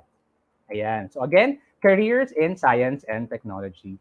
So earlier, ayan, so sa ating mga kapwa ko po guro, ayan, so tulad ng sa Itulay sessions ko, no, lagi ko itong sinasabi sa mga spills ko. So ihanda na ang puso at isipan, ihanda na ang sarili para matuto. And of course, I'm requesting everybody, ang ating more than 3,000 participants, our virtual viewers, na mag-comment, mag-react. And of course, don't forget to share this live stream para mas marami pa po tayong ma-reach na audience. Alright? So po. Ayan. So let me start our discussion with the question, what is a career? So according to the Oxford Dictionary, it is an occupation undertaken for a significant period of a person's life. So basically, this will be our job. So some of us, or most of us, meron tayong mga dream job, di ba? Or minsan naman, may dream job tayo, pero nilagay tayo ni Lord sa isang particular na trabaho or career. Ayan. And career also implies that there is an opportunity or opportunities for progress or development. So that is career. And kanina nagtanong si Sir Joshua, no? So ulitin lang natin yung question niya, no? So what do you want to be when you grow up? Sa ating mga learners na nanonood ngayon, sana ma-access ko yung comment section, no? So please don't hesitate, wag mahiyang mag-share. Ayan, sharing is caring. What do you want to be when you grow up? Ayan, so you can be maybe you are dreaming of becoming an engineer, a police, a nurse, a doctor, a baker perhaps, or many other, a teacher like me. Ayan, so sa mga teachers naman nating nanonood, itong question ko para sa inyo. Ayan, if I am not a teacher, please complete the sentence. If I am not a teacher, I am probably a or an. So kung hindi ka isang teacher, ano ka kaya ngayon? Ano? Ayan, sige, while waiting for our answer siguro. Ayan, so ako basically, it's actually my second choice lang for college yung education. So I'm actually dreaming of becoming a broadcaster, especially sa radio. Nangarap din ako maging astronaut. So napaka-diverse ng aking career options before, no, nung simulang of course, nung elementary hanggang nababago, hanggang mag-junior high school, hanggang mag-college. And then eventually, God put me or placed me in the teaching profession. So kayo po mga kaguro, ano kaya yung ano nyo? If you were not a teacher, you are probably on what career path? So Ma'am Laura De Los Reyes Santiago says, she is maybe a journalist. John Stephen Rocha Constantino says, a doctor. Clear Vargas Paladin wants to be a teacher like us someday. Ayan, good job. Kailangan natin ng magigiting, mahusay na mga teachers. Ayan. Ma'am Liza Bornales, my classmate sa Masteral. Hello po, Ma'am Liza. Good morning. She wants to be or she dream of becoming a field reporter like me. Ayan. Kaya nagkakasundo kami ni Ma'am Liza. Hello, Ma'am Liza. Good morning po. Thank you for watching. Jazreel Kylie Tabangcora says, when I grow up, I want to be a teacher. Wow, ang daming aspiring teacher. Very good. Good job. Susana Santos says, ayan, so you are a medtech, medical technologist. Hello po, ma'am. Mark Kevin Olimba, same sir, ayan, broadcaster. Mona Lisa Jacobe, she wants to be, or maybe she is on the military side. Wow, astig ni ma'am.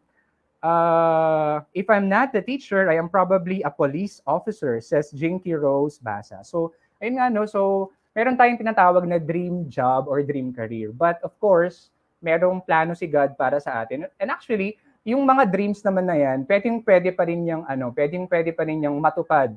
Kumbaga, in God's perfect time, perfect timing or by God's grace. All right? So thank you sa mga sumagot. Mamaya balikan natin yung mga answers.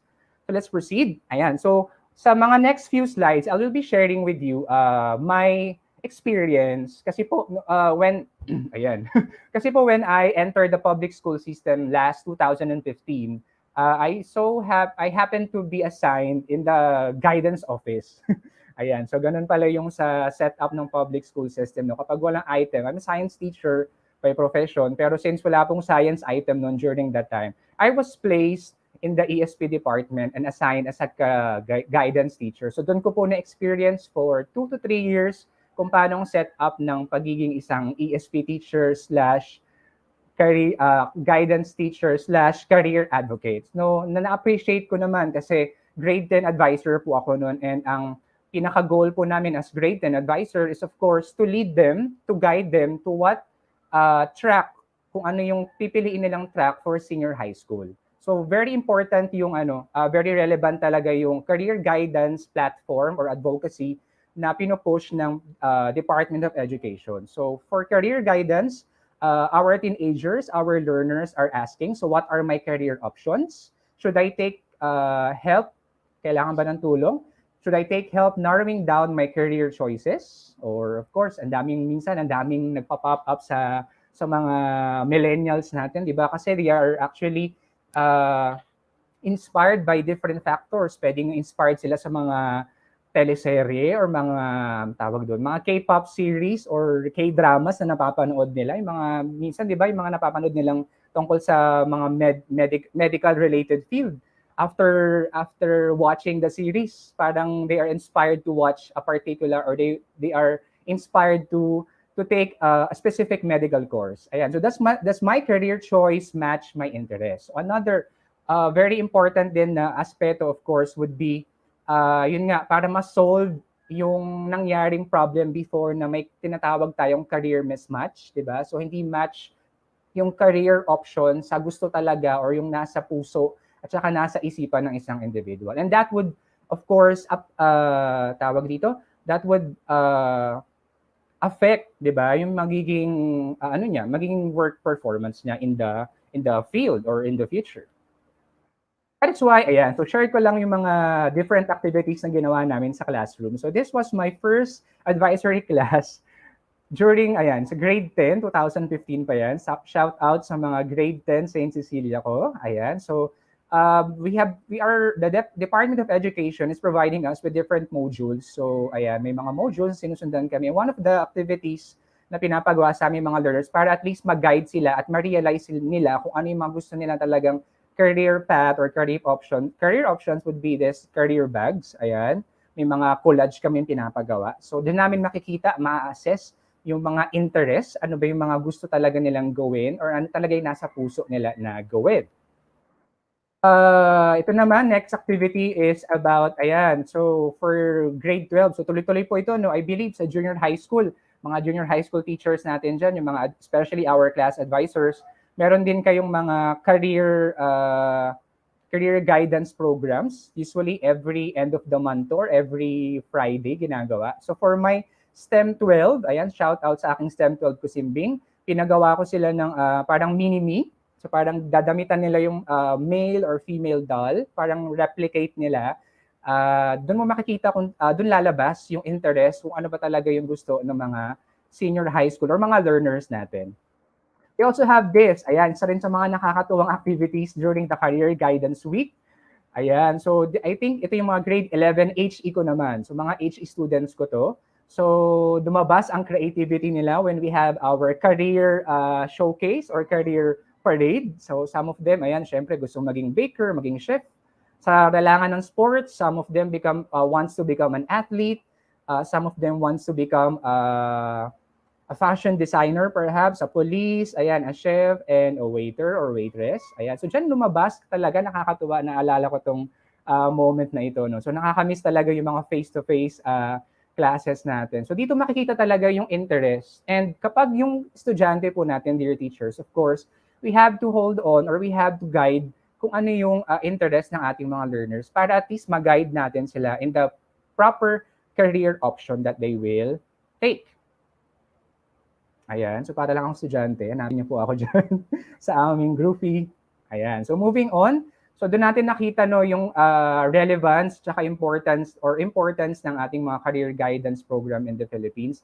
And finally, ayan, so as a teacher kasi, lagi mo sinasabi, no, or lagi mo sinishare na yung mga concepts na yan, mathematics, science, English, and all other subjects, mga concepts na yan, eventually, our students will forget that.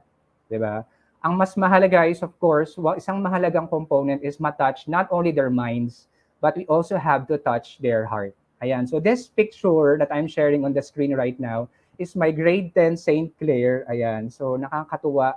Kasi ayan, so as you can see in the picture, we are very happy right there. Kahit limited ang resources sa public school, ayan, naiiraos namin ang mga career guidance week or mga career guidance programs natin. And they have to be, as a youth, tulad nga na sinabi ni Sir Joshua kanina, no, they have to be empowered. They have to be an empowered student. All right? Ayan, so pasensya na po, ang dami kong na-share. Para at least hindi po tayo ganun ka seryoso sa ating mga talks. Ayan, so our objective for this session ay iikot po sa tatlo. So the first would be, ayan, so we have to revisit, mabilis lang na pagbisita, revisit the objectives of the science curriculum in the Philippines, the old curriculum and the new one. Next is very important, we have to examine the state of the STEM workforce in the country. So kamusta nga ba ang STEM workforce in the past or in the previous years natin? And finally, the highlight of our session is about identifying, so please help me out, identify different career options in the field of science and technology. So this session, sabi ko nga sa promotion ko sa social media, so sana mas maraming manood ng mga teachers at hindi lang teachers, sana may mga learners din tayo, mga estudyante, para at least ma-inspire kayo or mabigyan pa kayo ng idea on what career or what job you want to land on, or what course would you like to study on college or in senior high school. Ayan. So let's revisit first the science curriculum in the Philippines. Okay. So this is from the Science Framework for Philippine Basic Education that I downloaded from the SEI, Science Education Institute ng DOST. Ayan, sa ating mga learners, bisitahin nyo yan, yung mga website natin for DOST. So as you can see on the diagram, no, so the main objective of the grades 1 to 10 science curriculum is to develop scientifically, technologically, and environmentally literate and productive members of the society. So Sir Joshua already mentioned that, no, so it is yung tatlong components na yon, science, technology, and of course, hindi napapabayaan syempre ang environment. So nabigyan niya ng emphasis kanina sa mga options or mga objectives din why we are conducting science clubs or why we are having science clubs. And of course, kailangan of, isa rin sa mga challenge sa ating mga teachers, lalo na sa public school system, of course, despite of our limited resources, lumalabas, di ba? Naniniwala kasi ako ng mga teacher, ng mga Filipino teachers are actually very creative and very innovative. So we are tapping their inquiry skills and their scientific attitudes, di ba? And of course, umiikot yan sa maintaining a good health and living safely, utilizing energy, coping with changes, and finally, conserving the different resources ng ating environment. For the updated naman on our latest objective of our science curriculum in the country, we have right here. So this one is from DepEd.gov.ph. So the same lang, no? Yun talaga yung pinaka main goal natin. Of course, to develop scientifically, technologically, and environmentally literate and productive members of the society. Ang kinagandahan lang, of course, since we are developing the 21st century skills, we are aiming as teachers or as educators, we are honing our learners to become critical problem solvers, responsible stewards of nature. Yan, so nandun yung yung core value ng pagiging makakalikasan. So isa yun sa mga core values ng DepEd, innovative and creative citizens. Ang mga Pinoy sobrang husay. Kailangan lang talagang bigyan ng atensyon, bigyan ng pagkakataon na mag-shine at maipakita kung ano ang meron siya. And then finally, we are honing them to become informed decision makers and effective communicators. Of course, hindi naman matatranslate yan, hindi naman makakapag-create ng particular invention para masolusyonan ng particular problem kung hindi ma-communicate yan or maipaparating yan sa buong scientific community. And another beauty in the curriculum or in the science curriculum, of course, is na-integrate tayo sa different subjects. So the integration across science topics and other disciplines will lead to a meaningful understanding of the concepts and its application to real-life situation. So yun naman talaga basically ang ating goal. So yun, so medyo challenging, no, mga kapwa ko guro. Pero with the help, of course, may support system naman tayo from our school heads, from the Department of Education, we can actually achieve this. Ayan. Next goal po natin is, tignan natin, let's examine the STEM in the Philippine workforce. So when we say STEM, no, this refers to science, technology, engineering, and mathematics. Ayan, so STEM, mga katangkay, mga ka-STEM. Sabi ng mga estudyante ko. Ayan. So for this particular discussion, yung mga next few slides po ninyo, we will be highlighting we will be highlighting and examining as well, analyze po natin yung mga important points na sinabi sa article published on philipscience.ph. It is entitled STEM in the Philippine Workforce, a critical, ever-growing need. The author is Sir Rafael Ambag. It was published August 9, 2018. So tingnan po natin, isa-isahin natin yung key points ng article na ito. First is, according to the article, to facilitate progress, a country must strive to make the most out of its human capital. So syempre, hindi naman gagana or tatakbo ang isang ekonomiya or isang bansa kung walang workforce. So this means the government or the country, the leader should provide ample employment opportunities to the working population. And before that, of course, bago sumabak sa workforce, syempre matatrain yan sa high school, sa college, di ba? Addressing the limitations in the workforce also necessitates talking about the segment of the working population responsible for, take note of this, creating solutions and optimizing our quality of life. So yun naman talaga yung one of the main goals ng science and all the other fields like research, to create solutions to existing problems and to optimize, ma-maximize natin ang quality or kalidad ng ating buhay. Next is, science has made, according to the article, science has made our existence much more convenient. So I know you will agree with me, no? So dahil sa science, dahil sa technology, naging mas magaan ang ating buhay. And we owe that to our scientists, our inventors, our great engineers, doctors, computer scientists, statisticians, mathematicians, and many other professions.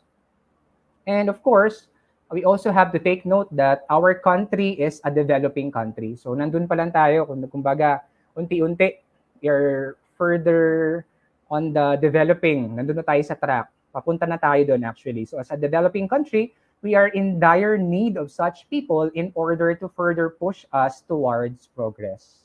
Ayan, no? So we are in dire need. So ibig sabihin, kulang talaga or there is may lacking or may kulang po talaga. So sayang naman kasi the Philippines, of course, our country is blessed with different abundant resources. So the article mentioned about this with our archipelago, blessed with teeming wildlife, vast fields for crop development, lengthy coastline for fishing, di ba? And even the presence of minerals in our land. So sayang naman kung hindi mapakikinabangan yan through the use of science and technology. So what we would like to emphasize is that science is absolutely critical to our way of life and in making the most out of what we've been given. So we are given these vast resources and might as well, di ba, kailangan magamit ito, ma-utilize ito para makaahon tayo or we can proceed to the next level of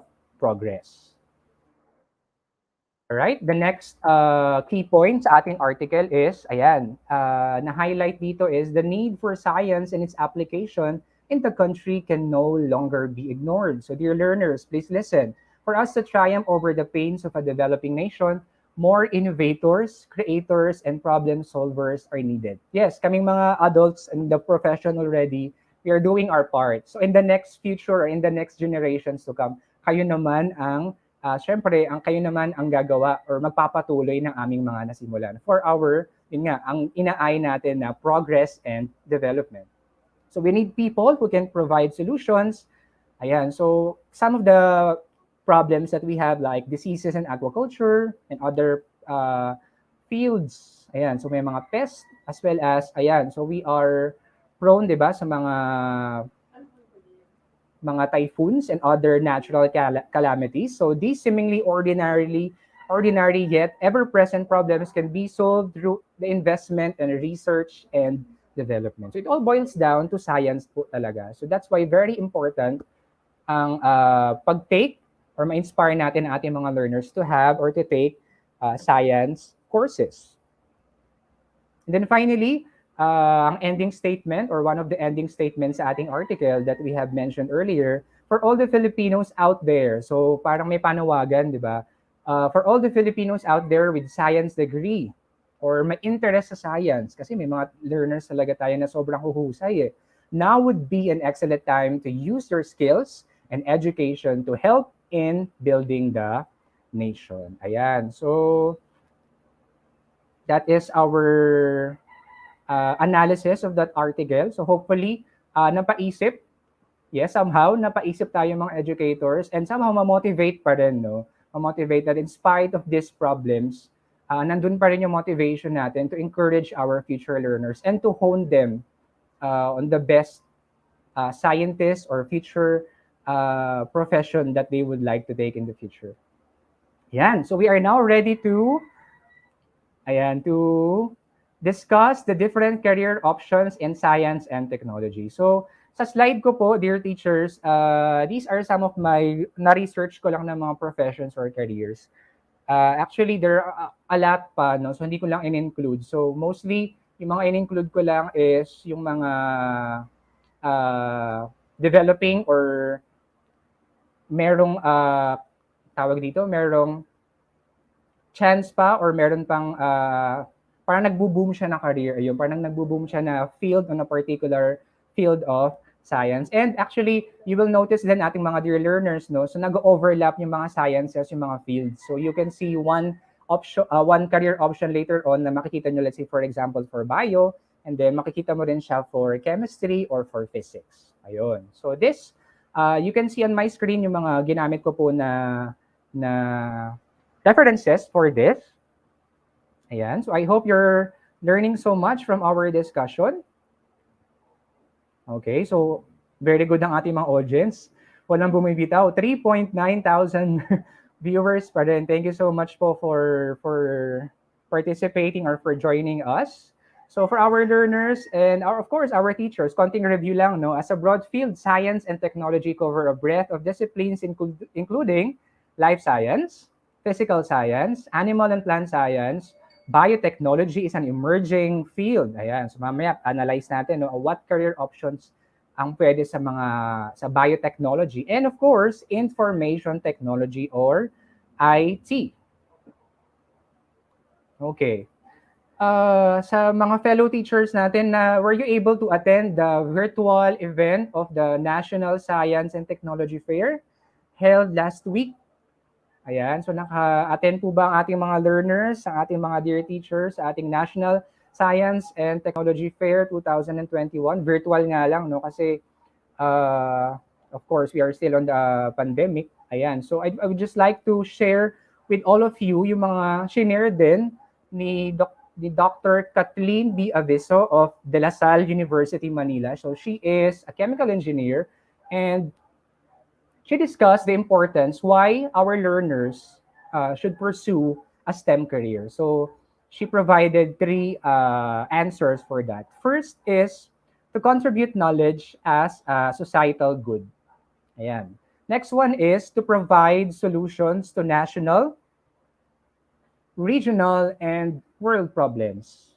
Of course, yun nga, tulad ng lagi kong sinasabi, we have to find solutions to our existing problems. Next, to enrich the natural talent pool. Wow, talent pool with people able to compete in a knowledge-based global economy. So, naniniwala po tayo as an educator, the Filipino teachers, the Filipinos are bright, they are talented, skilled, diba? So sayang na sayang naman kung hindi magagamit yung talents na yan at saka skills. And then finally, she reiterated this one, to enhance our international reputation. So kaya ba nating makipagsabayan sa mga kalapit na bansa or sa mga talagang mga bigatin na in the field of science and technology? Well, the answer is, I believe, yes. Personally, yes. No? So kumbaga, yes, we are a developing country, but sa tulong, of course, kung nag-join force ang ating mga educators and all the other professions in honing the future ating mga learners, darating din tayo sa punto na yan. Okay? Still not convinced? So it says here, based on my research, STEM includes some of the most versatile and important careers in the modern day world. Of course, hindi naman natin Filipino term for that, ipagsasantabi or ipapagwawalang bahala, of course. Very important din ang mga other fields. Of course, meron diyang field sa arts, meron diyang field sa manufacturing, di ba? Meron diyang field sa mga workers natin na talagang skills ang ginagamit, like mga welders natin and all the construction workers. All of those fields are important.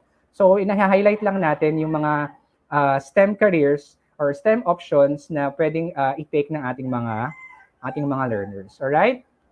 Still not convinced. Another slide. Ayan. Science and technology professionals can be found in almost any sector. So you can actually land on different government institutions, different establishments. Ayan, so sabi nga dyan, from government to manufacturing and all the other fields like sa pharmaceuticals. Ayan, so good morning po sa ating mga nakatutok pa rin sa ating week 1 ng ating National Science Club Month webinar series. So we are talking about the different careers in science and technology. Ayan, let's start. So for this session, we will be dealing with different fields like biology, chemistry. Ayan, kaway-kaway sa mga bio, chem, mga physics majors natin mga teachers. Good morning po sa inyo. Tignan din natin ano yung mga career options na pwede for the health sciences, computer science, and in the field of engineering. We also have fields on environmental science, geology, math and statistics, Of course, pa sa mga mahilig dyan sa mga hashtag food is life, ayan, parang para sa inyo to. Nutrition and dietetics.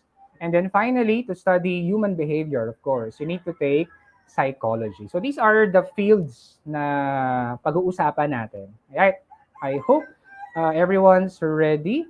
Nakakatuwa po, no? So ang daming nagko-comment. So sana maisa-isa natin later on. And of course, you can send your questions din po, no? So maybe we can answer that after my talk. Right, let's proceed. And of course, reminder lang din po sa ating mga virtual participants, we'll be playing a game later on. Ayan, so the name of the game is Who's Who. So you just have to guess kung sino ang pahuhulaan ko na personality. Ayan, so I'll be giving clues kapag walang nakakasagot or walang makasagot para at least meron tayong mabigyan ng ating special prize. Ayan, so abangan po natin yan during the duration of my talk. So we'll be playing Who's Who. So yan. First field would be, ayan, so biology. So inuna ko yung biology kasi this is my field of expertise. This is my major. So when we say biology, this is of course from the word bio, which means life. So biology, we study living organisms. And by understanding and defining what constitutes life, we are able to appreciate it more. So shown on your screen right now are the major fields of biology. So sa ating mga dear learners, if you happen to be an animal lover, so gusto niyo yung mga mag-alaga, mag-examine ng different kinds of animals, mga pets man yan, or I know someone na nag-aalaga ng mga exotic pets, make sure lang na may license from the DENR. So you can be a zoologist or take a course under zoology.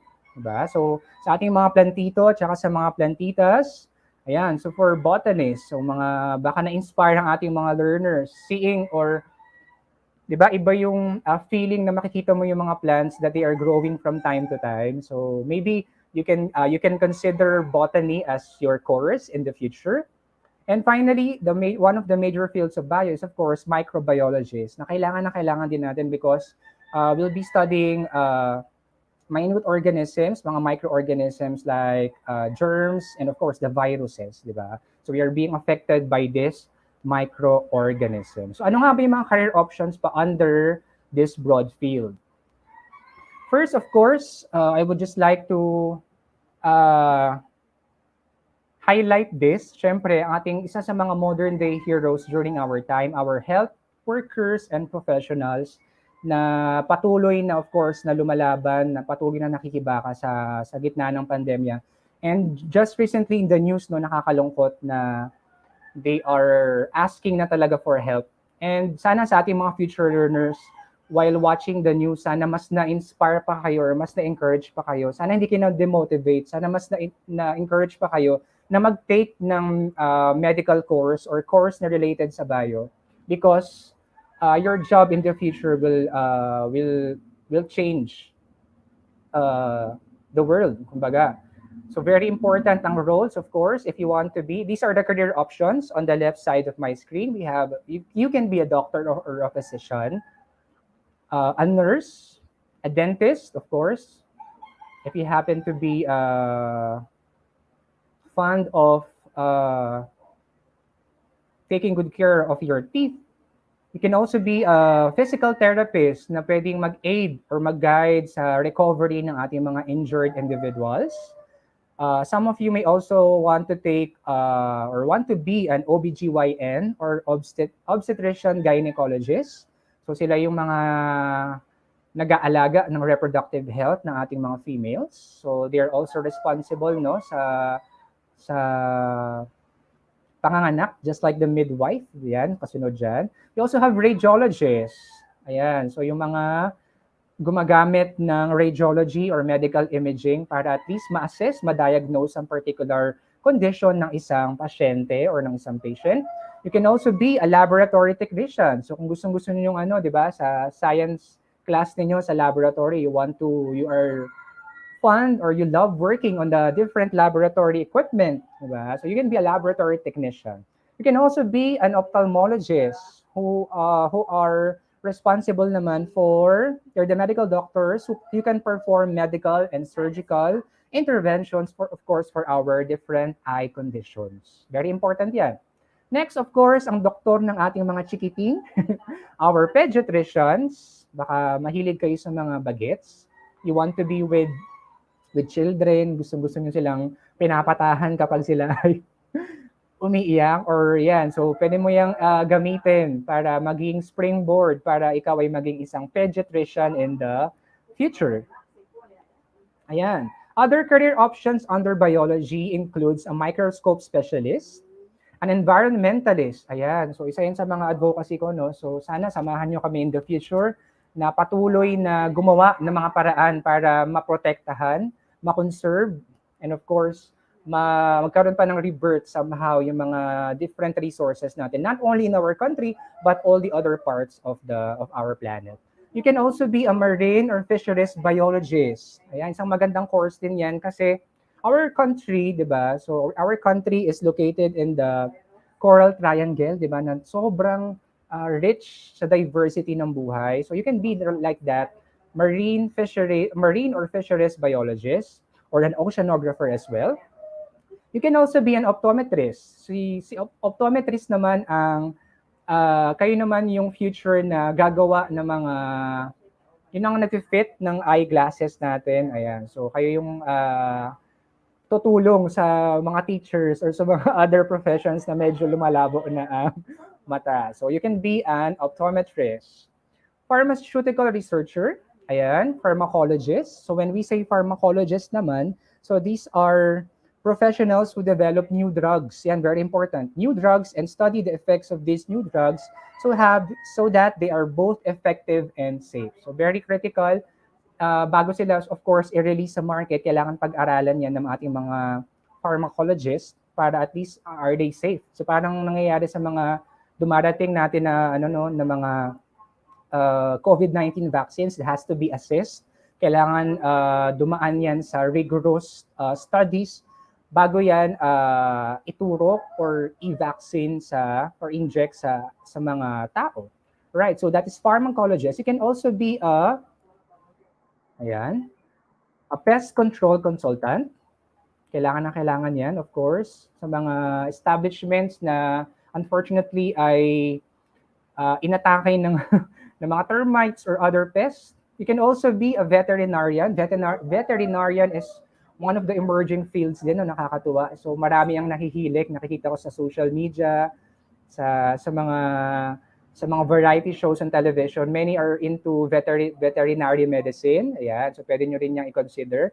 And of course, join us, maging teacher or maging professor. So actually, pwede naman kayong mag-concentrate on a particular profession or career. Or kung may time, kung kaya ng schedule, di ba? So pwede pa naman din kayong mag-take ng other career options or jobs. Basta kaya ng powers ninyo or kaya ng schedule, why not? And for as long as nandun yung kagustuhan ninyo na makatulong, di ba, sa iba at sa ating bansa. I still have here, ayun, naku, napakita ko, sorry. Papahulaan ko sana yung sa next field. So based on the diagram that we have right here, can you tell me what particular profession kaya ang dinedepict sa ating presentation right now? So hindi pa ito yung who's who natin, ha? So practice lang to. So can you tell me what profession is being shown in our PowerPoint presentation right now? Ayan, sige. Habang ang daming nanonood, ang bilis ng habang nag-scroll ako ng comments. Ayan. So good morning to the following: Erin Manansala, Winnie Simbilio Medina, Christy Lumbao, good morning, Chris Hernandez Rentoria, Dasil Maculas Juntado, Zane Sainz, ayan, from Davao del Sur. Ayan. Micrologist, nice try, Christy Villas. Ayun. Nakita ni Ma'am Amy Sardena, forensic. Ayan, forensic science. Thank you for answering, Eduardo Jr., Arcorda, forensic science. Ayan, co-tutor ko sa Itulay, Ma'am Tutor Tina is watching right now. Ayan, so tama po, forensic scientist. Ayan, so While doing my PowerPoint presentation, no, so naalala ko lang yung yung need sa mga forensic scientists. So meron naman tayong, you can take naman bachelor in forensic science. So meron tayong mga universities na nag-offer like University of Baguio. I think De La Salle University has forensic science. So mamaya may bibigay ako ng website where you can search particular course or a particular career and then magpo-provide siya ng mga school sa Pilipinas. Ayun. So next, sige, try natin yung next na next na profession that we have right here. Ang daming sumagot, forensic. Thank you so much. Very good. Maris Rosales, Lynn Bascos Puyales, correct. Isabel Paro, ayan. Very attentive ang ating mga participants. Good job. Mahusay. Ayan. So next, ano kaya ang next na profession natin? Ayan. Clue, ayan no, sa baba. Nandiyan yung mutation no, ng COVID-19 virus. Nagkaroon ng mutation ng COVID-19 virus. Anong field kaya yan ng biology? That is actually the field of, show ko na, virology. You can be a virologist. Ayan. So virologist, pwede siya, according to my research, it is both a scientist and a medical doctor or a physician. So they can be medical doctors that oversee the diagnosis, management, and prevention of infection. Diba? Very timely. And they're also scientists in a way that they drive research on various aspects of viruses. Yung origin nila, paano sila nag-mutate, paano sila ang mechanism ng virus in a particular organism. Diba? So ayan, two of the emerging fields then, forensic science and virology. Microbiologist, nice try. Ayan, so thank you sa mga sumagot, very good. Ayan na, ito na, paunahan na talaga to. So please help me out sa webinar directors po natin, no? So who's who? Who is our first featured scientist? Kita na po ba sa screen ko? Nag-aabang din ako ng sasagot eh. So may konting delay lang po siguro sa aking comment, no, sa aking another device. So sino kaya ito? Ayan, so may sagot na po tayo. Si May Tante Maestro JC Rabena. So I think he's the first Jose Rizal. Ayan, so that is our national hero. He's none other than Dr. Jose Rizal. And of course, we are very familiar with this quotation, ang kabataan ng pag-asa ng ating bayan. So the youth is the hope of our future. And as a teacher, of course, naniniwala po tayo sa kanyang kasabihan. That's why we continue to hone our learners. Ayan, maraming sumasagot. Jose Rizal, pa-assist na lang po ako sa ating mga webinar hosts and directors kung sino po ang nakaunang sumagot. So why Jose Rizal? Anong kinalaman niya sa biology? So did you know that when Jose Rizal is in Dapitan, di ba? So pinatapon siya sa Dapitan during his exile. So lumabas yung pagiging naturalist or pagiging biologist ni Dr. Jose Rizal. So because of that, he was able to discover different kinds of animal species.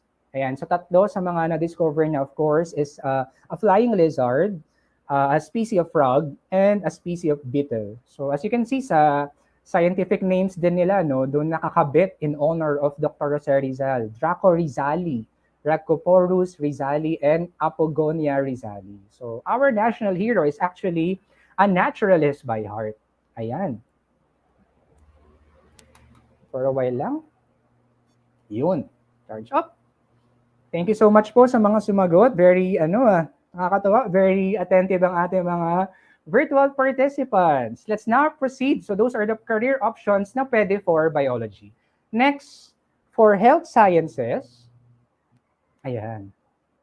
So as we have mentioned earlier, our learners or our teachers, please encourage our learners so to take the following career paths.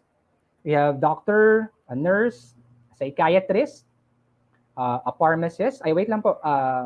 What is a psychiatrist ba? So, psychiatrist, sa mga news, di ba, or sa mga variety shows, pinapalabas siya recently, or may mga na-invite na mga psychiatrists, or actually, sila yung mga mental health experts, di ba? So, ang daming, because of the pandemic, ang daming nagkaroon ng anxiety. Diba? Siyempre, normal lang on a particular tayo, mga tao, na makaranas ng anxiety because of the different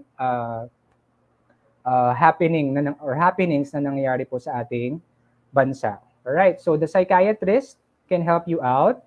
Ayan, so kung mahilig naman kayo sa mga gamot, ayan, so you can be a pharmacist.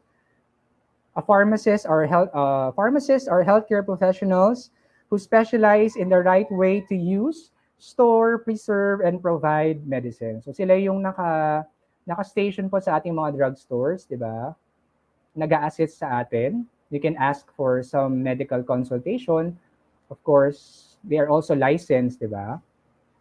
You can also be an occupational therapist na tumutulong, ayan, just like what is shown on our presentation nasa gitna po, mga learners, ayan. So if you happen to be yung puso ninyo or yung kagustuhan nyo na tumutulong sa pwedeng sa mga bata, ayan, or actually any ages, sa mga matatanda, helping them to recover on a particular injury or a damage, ayan, you can be an occupational therapist.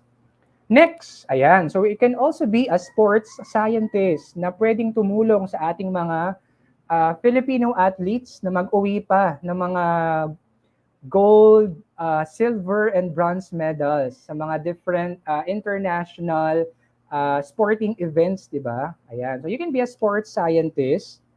So ano bang ginagawa ng sports scientist? They help improve an individual and the team performance. They work with doctors to help people or the athletes improve their health through exercise and fitness. Kung mahilig kayo sa mga fitness programs, 'di ba? So pwedeng yung gawing major or minor yung sports science. Ayan. So we also have medical technologists. Ayan, yung mga medical technologists, naalala ko yung mga grade 12 ko dati, no?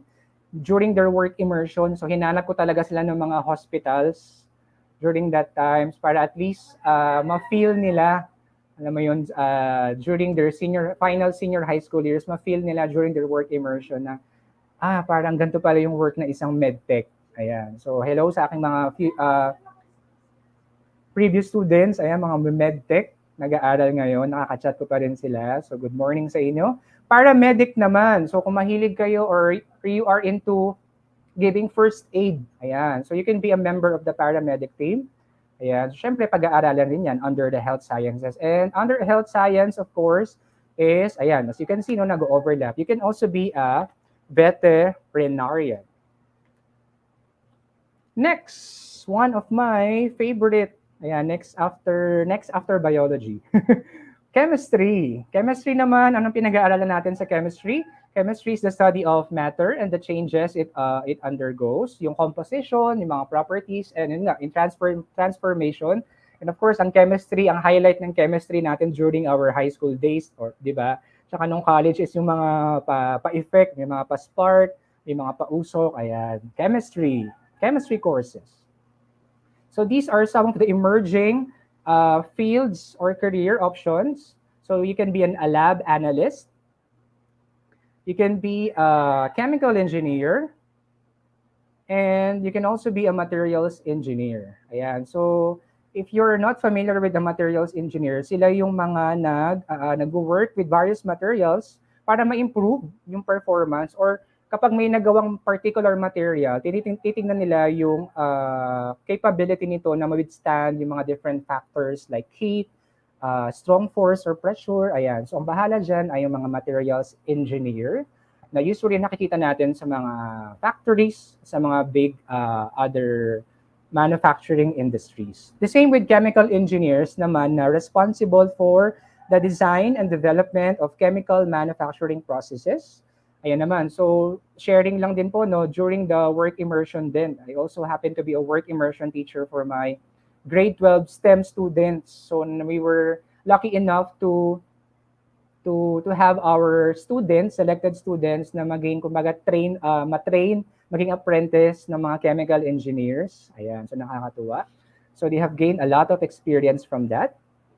I'm sure nakaka-relate yung mga work immersion teacher natin dyan na sobrang hirap maghanap ng mga partner industries pero sobrang sulit kasi ang daming natutunan ng ating mga estudyante when they had the last program of their work immersion.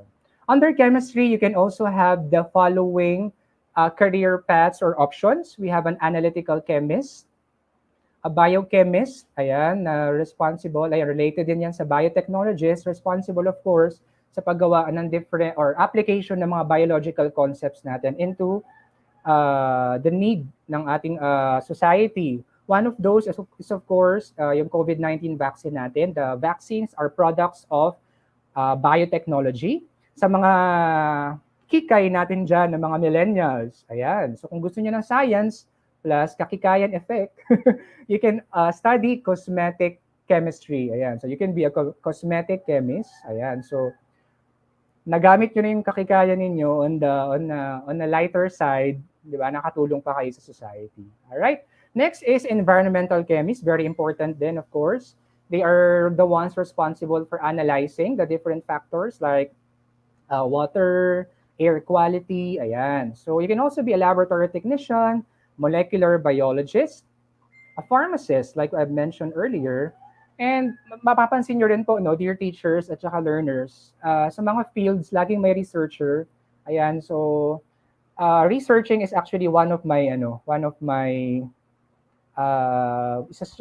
isa siya sa mga gusto kong ginagawa. Pwedeng online or kasi nung high school tsaka nung college actually, sobrang hilig akong mag-browse ng mga books. Ayan. So if you are fond of doing that, ayan, so you can be a researcher.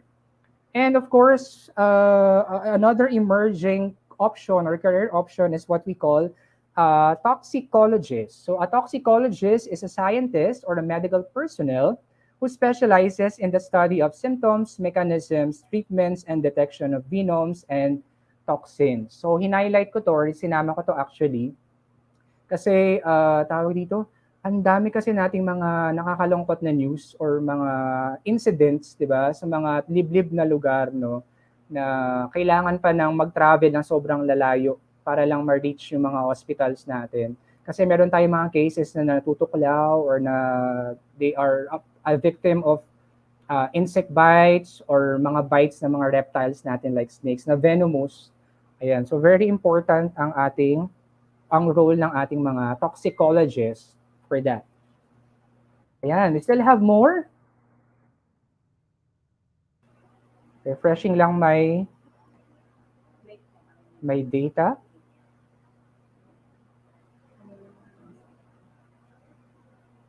Ayan, so who could guess kaya our next profession or career path na pwedeng i-consider ng ating mga learners? Clue, #food is life. Hindi ko lang ma-access ang comment section. But the answer actually is, ayan, food technologist, one of the emerging industry sa ating bansa and all the other parts of the world. Okay. We also have, ayan, so we are an agricultural country din, di ba? So might as well take this course. So you can take agricultural chemistry for you to be an agricultural chemist na nakakatulong sa ating mga farmers and ating mga workers sa field ng agriculture. Ayan, I'm back with my comments. Ayan, nutritionist, dietitian. So nice try po.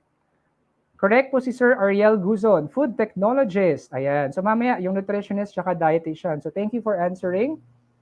Ayan, still watching. Ayan, keep those comments coming in. Maraming pong salamat sa inyong support. Ayan, be ready for our next who's who. Walang mag-google Who is this? Sino ito? Ang aking clue lang dyan is, ayan, yung kanyang pinaka-background or backdrop. As you can see, isa sa mga paborito ng mga karamihan sa mga Pilipino. Kapartner ng kanilang mga fried dishes, ang ketchup. Sino kaya ang scientist na yan? So siya yung nag-invento. Sa kanya nag-start ang concept ng paggamit ng vegetables, other fruits or vegetables other than tomato. Kasi originally tomato ketchup siya, di ba? So she introduced, yan, the invention kasi, di ba, inaral niya yung chemistry ng mga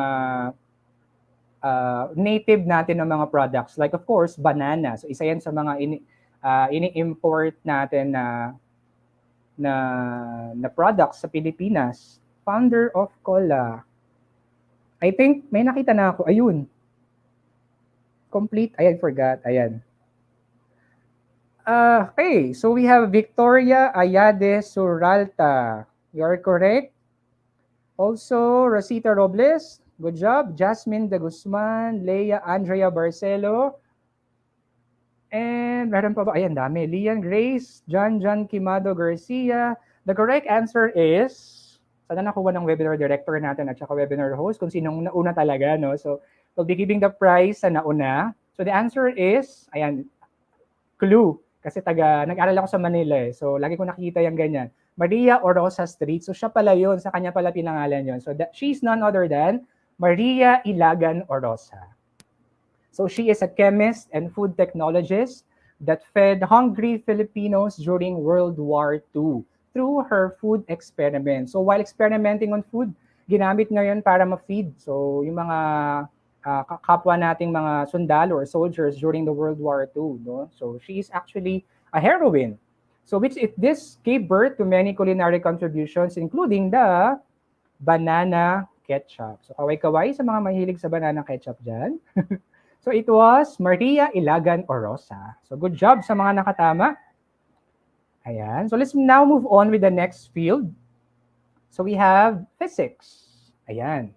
So, during high school, no, naalala ko, for physics, isa ito sa mga, kasi fourth year to dati. Physics, isa sa mga parang kinailagan or inaayawan ng mga estudyante kasi parang ang combination siya ng dalawang major subjects. So, you have science and math. Pero actually, I appreciated the study of physics when I had my masteral, of course. I have no choice but to study physics. And when I'm writing my script for physical science, second quarter, so inaral ko talaga yung mga konsepto ng mga physicists natin like Albert Einstein at saka mamaya meron tayong Filipino physicists na i-feature.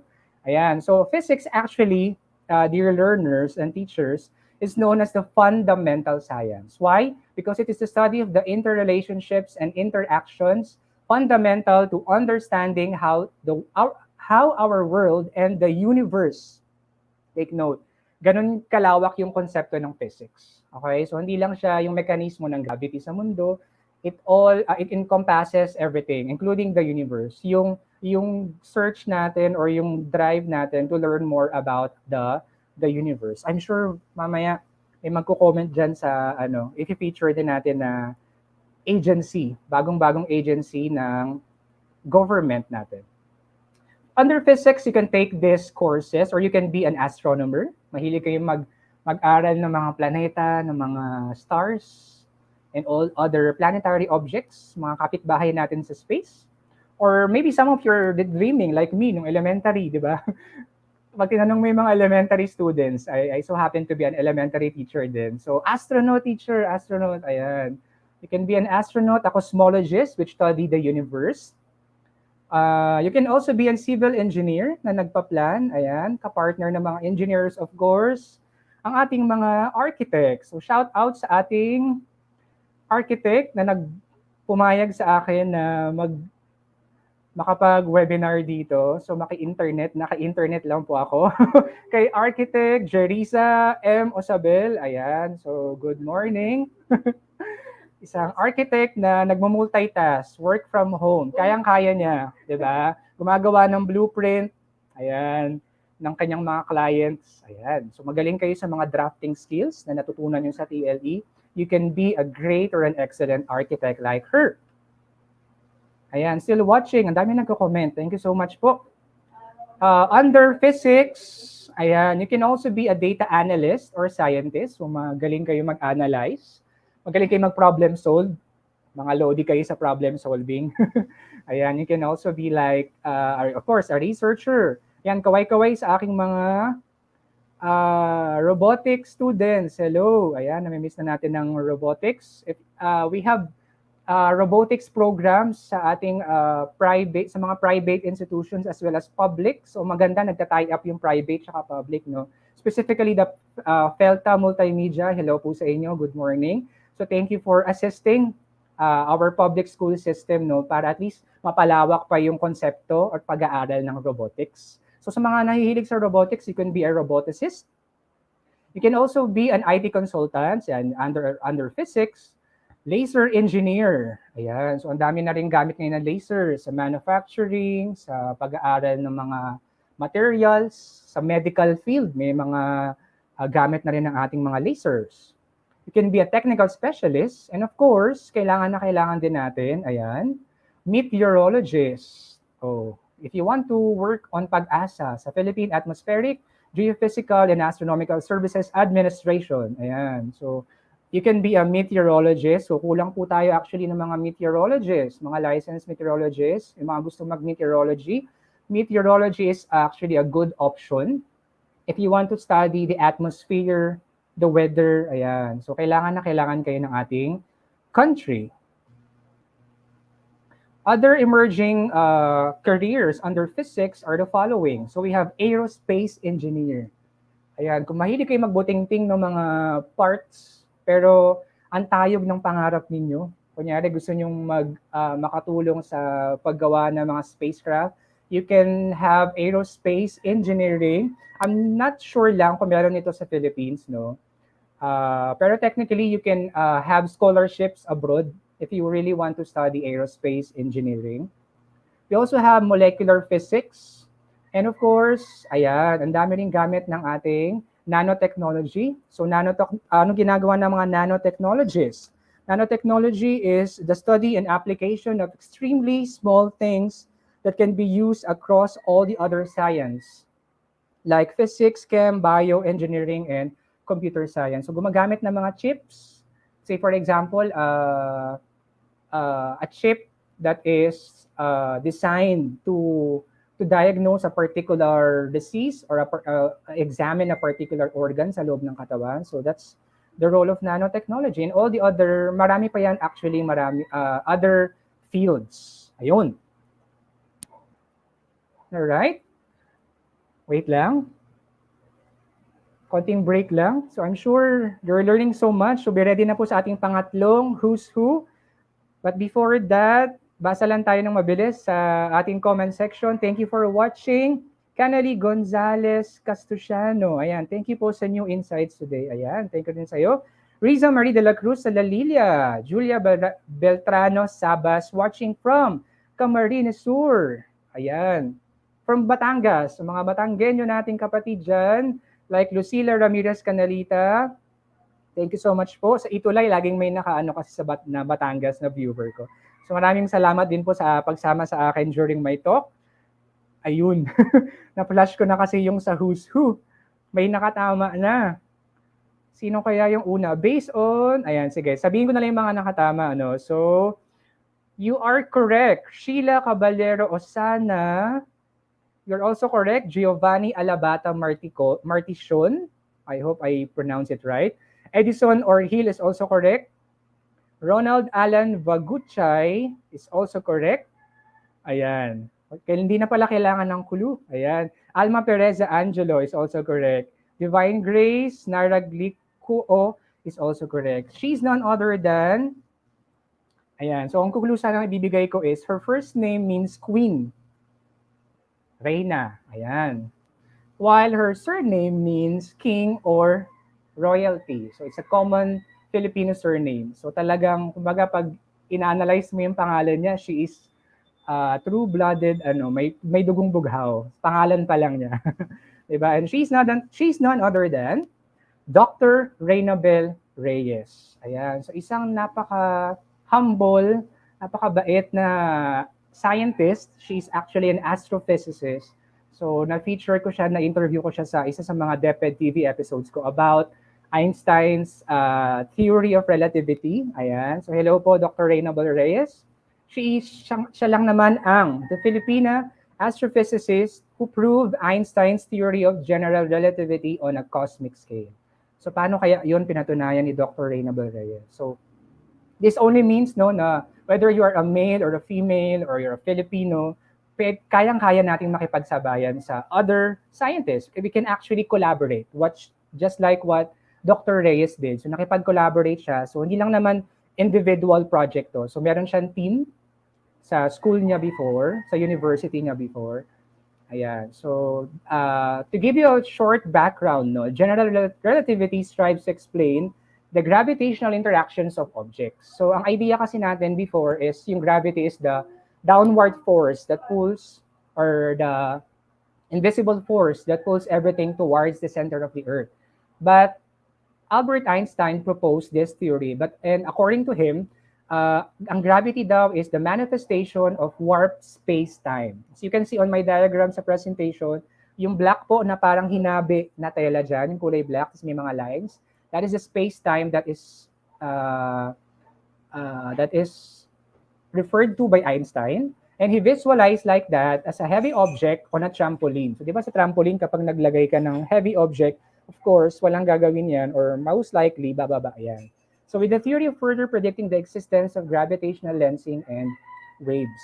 And actually, right now, marami nang nakakapagpatunay din, no? After ng study ni Dr. Reyes and her team, marami nang nakapagpatunay na talagang tama yung konsepto ni Albert Einstein ng general relativity. So ganun umabot yung galing ng mga Pilipino, di ba? So from the world to the universe. Ayan. Dr. Reyes' research confirmed this theory on a grand scale, and with the help of her team, tulad ng sinabi ko kanina, at least 70,000 galaxies worth of observation. So ganun chinaga nila, di ba? Using their big telescopes, mga observatories, all demonstrating that they play by the same rules set by Einstein's theory. So yun yung isa sa mga contributions si Dr. Raynabel Reyes. And she's actually an advocate of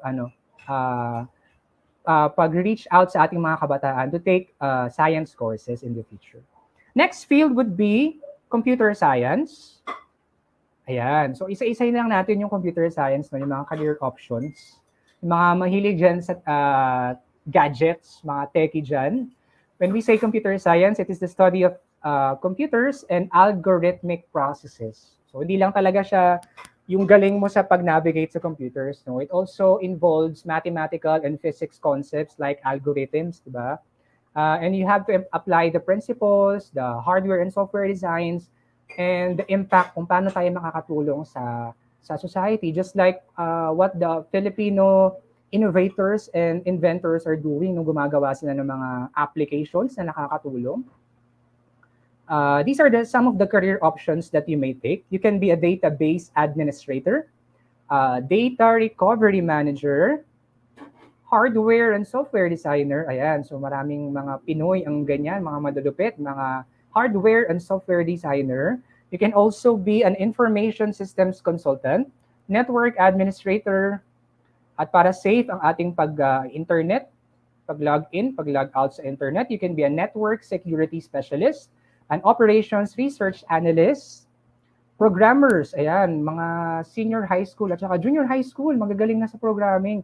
And marami tayong courses available sa PDLMS po natin. Available po yan for our teachers and for our students, mga programming. Isa yun sa mga major projects na pinopropose ng ating DepEd EdTech unit, programming. Systems analyst, you can also be a technical support representative, telecommunication specialist, and webmaster or internet specialist. As you can see, napaka-diverse. So ang dami mong pwedeng pasukan, ang dami mong pwedeng aralin. Pero of course, you have to focus. Diba? Parang sa diba? Relationship. Yes, mga millennials. Hindi naman pwedeng pag gusto mo lahat, gusto mo na lahat. So dapat ibibigay mo lang yung puso mo sa isa lang. Ayan. So you have to focus on a particular concept under computer science or under science and technology. Ayun, so may konting hugot pa ako doon. Alright, ayan, so maraming senior high school natin, mga junior high school natin, nag-aim talaga, no, maging engineers in the future, maybe because they find it, they are really brilliant mathematicians, magagaling sa math. Pangalawa, the salary, the compensation is actually excellent, di ba? Especially pag napunta ka sa a particular establishment or an institution, Ayun. So many of our learners are hoping or aspiring to be engineers. And did you know that engineers are actually called the artists? Ayan, the artists of science, because through the process of design, they apply science to develop innovative solutions to the different problems. So hindi lang sana no sa ating mga learners, hindi lang sana salary-wise, sana yung konsepto, yung puso, sa kaisipan natin sa pagtulong sa pag-develop nga, di ba? Unti-unting pag-develop ng ating bansa in the future. Engineering, ang daming fields. Like aeronautical, you can also have agricultural and biosystems engineering. May mga courses natin yan, tayo dyan na available. Since yung mga learners natin, no, na paglabas pala ng bahay, kulay green na nakikita nila, di ba? May mga malalawak na palayan or taniman. You can have or you can take agricultural engineering courses, biological engineering, chemical, civil, computer engineering, construction engineering, and electrical engineering. You have a lot of options for engineering. We also have electronics and communications if you want to be involved sa broadcasting. Ayan, sa mga radio at saka TV stations natin. You can take that course. You can also have environmental engineering or environmental and sanitary engineering. And you also have a field called geodetic engineering. Ayan, familiar ba kayo sa geodetic engineering? Ayan, so na-research ko talaga to kasi minsan nakakakita ako ng ganito sa kalsada. Ayan, so yung ginagamit ng mga geodetic engineering natin para pala yan sa pang-analyze ng topography ng or pinaka-landscape ng particular na area. So they're using the data. You can also take industrial engineering, material science engineering, mechanical, naval architecture. Ayan, sa mga may dream na makasampa sa, sabi nga nila, di ba? Makasampa sa barko or might as well i-level up mo pa, no? You are part of the team na involved sa mechanical at saka sa naval architecture engineering. And of course, we do not forget our software engineers. Na very relevant din ang kanilang contributions for our society. Ayan, so I would just like to promote sa ating mga learners na nagdi-dream din na maging astronaut perhaps, di ba?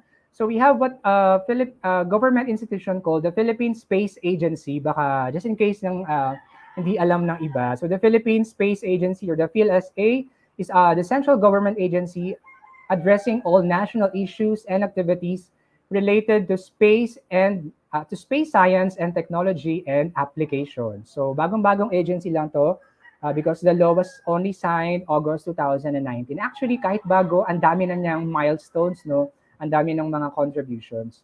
It envisions a Filipino nation bridge, ganda ng words, bridge, uplifted, and empowered through the peaceful uses of outer space. So peaceful. So hindi yung nakikita natin sa mga sci-fi movies na sinasakop tayo ng mga space invaders. Ayan. So it will promote and sustain a robust or strong Philippine space ecosystem that adds and creates value and space for and from Filipinos and for the world. So abangan nyo rin po ang ating discussion.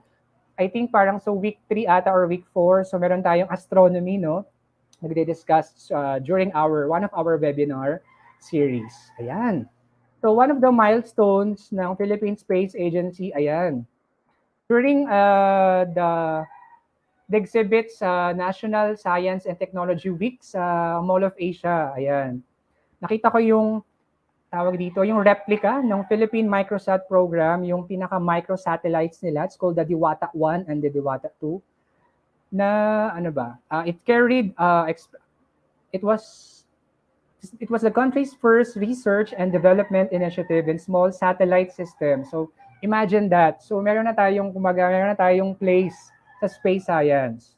And unti-unti, hopefully, no, makadevelop tayo ng mga soon-to-be Filipino astronauts. The program successfully launched 2 microsatellites, like what I have mentioned, last March 2016. And this was a collaboration.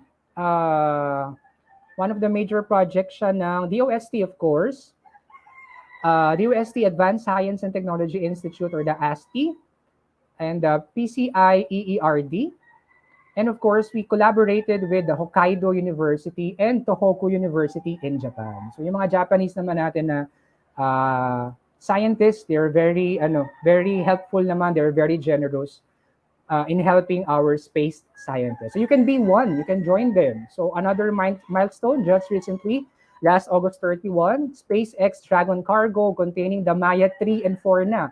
Maya 3 and 4 CubeSats or satellites was successfully docked to the, International Space Station lang naman. That was Monday, August 21 at 10:30 p.m. So that's a great milestone para sa ating mga nagsisimula ba yung mga nagdi-dream, 'di ba, na maging space scientist. So to know more about the Philippine Space Agency, you can visit their Facebook page at facebook.com/Philippine Phil Space Agency, or you can visit their website at philsa.gov.ph. So pasensya na po. Ayan, I just felt na kailangan ma-promote ito sa ating mga learners, no, na baka nag-iisip sila na nasa USA lang or nasa China, nasa Korea ang mga space scientists natin. No. So we are actually an emerging country for space science with the partnership of other countries. So we have to be thankful because of that. Next field. We're almost through environmental science. Very important, di ba? Yan sa mga core values na dinadevelop natin sa Department of Education. So since we are an agricultural country, you can be an agribusinessman. Ayan. So pakinabangan natin ang ating mga pananim, mga vegetables and fruits. It can be processed, di ba, into new products, mga innovative products natin like pigmented rice, mga wines natin, mga juices, mga gourmet, tuyo, tinapa, dried products na pwede nating i-sell sa ibang countries. You can also be an agricultural technologist who helps farmers in developing different devices na makakatulong para mas somehow mapadali ang kanilang work. Or you can be a biologist, specifically an ecologist, like this one shown on the screen. I'm sure you have heard of this over the news na pinag-aaralan yung mga animal sources, saan ba nagsimula itong COVID-19 virus. So you can be an ecologist na nag-aaral ng relationship nating mga living things sa environment. And finally, you can also be an environmental and sanitary engineer. So as you can see, no, nag-overlap ang ating mga sciences. Ayan, let's say for example, this one, yung nagmo-monitor ng water quality sa ating mga dams at sa ating mga water processing establishments. You can also take these courses like environmental lawyer, you can be an environmental lawyer, environmental protection specialist. Ayan, samahan niyo po ang ating mga different organizations in their advocacy para ma-preserve ang environment. You can be a geodetic engineer, a researcher, or you can be a teacher or a professor like us. Ang finiture ko dito na career is geodetic engineering. No, joke lang. Forest ranger pala, sorry. We have a forest ranger. So what is a forest ranger ba, Sir Tony? So by definition, it is any of the officers employed by the government to supervise the care and preservation of our forests, especially the public forest. So ito yung highlight ko na career kasi while doing this PowerPoint, so na-appreciate ko yung ginagawa nila. And there are campaigns para tulungan sila. So we can support them via the non-government agencies. So you can donate to them different equipment set, tools like tents and canvas covers, solar power banks, boots, and flashlights. Ayan, so ito yung mga magigiting at matatapang po natin na forest ranger na tumutulong din of course nagpag-inform ng ating mga, if you have experience na pumunta sa mga kagubatan, mag-mountaineering, ayan, punta sa mga caves, ayan, so baka may makasalubong kayong mga forest rangers na sobrang important din ng contribution sa ating society. Under the field of geology, so syempre hindi mawawala ang geology, the study of the earth, or the history of the earth. Ayan, so bakit kailangan pag-aralan yan?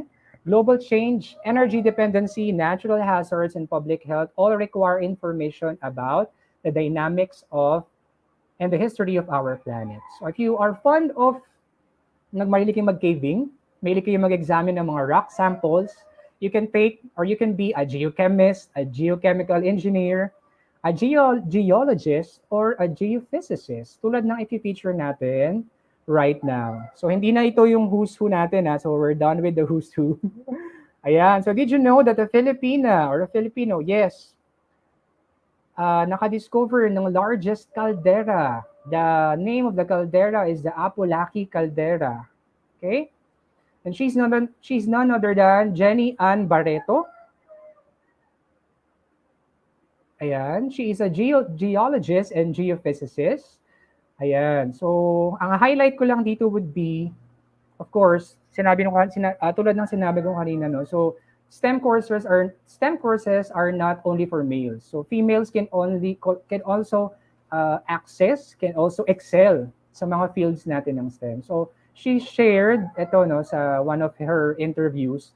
Sabi sa kanya, a former teacher once said, I wasn't cut out for a science career because I was not analytical enough.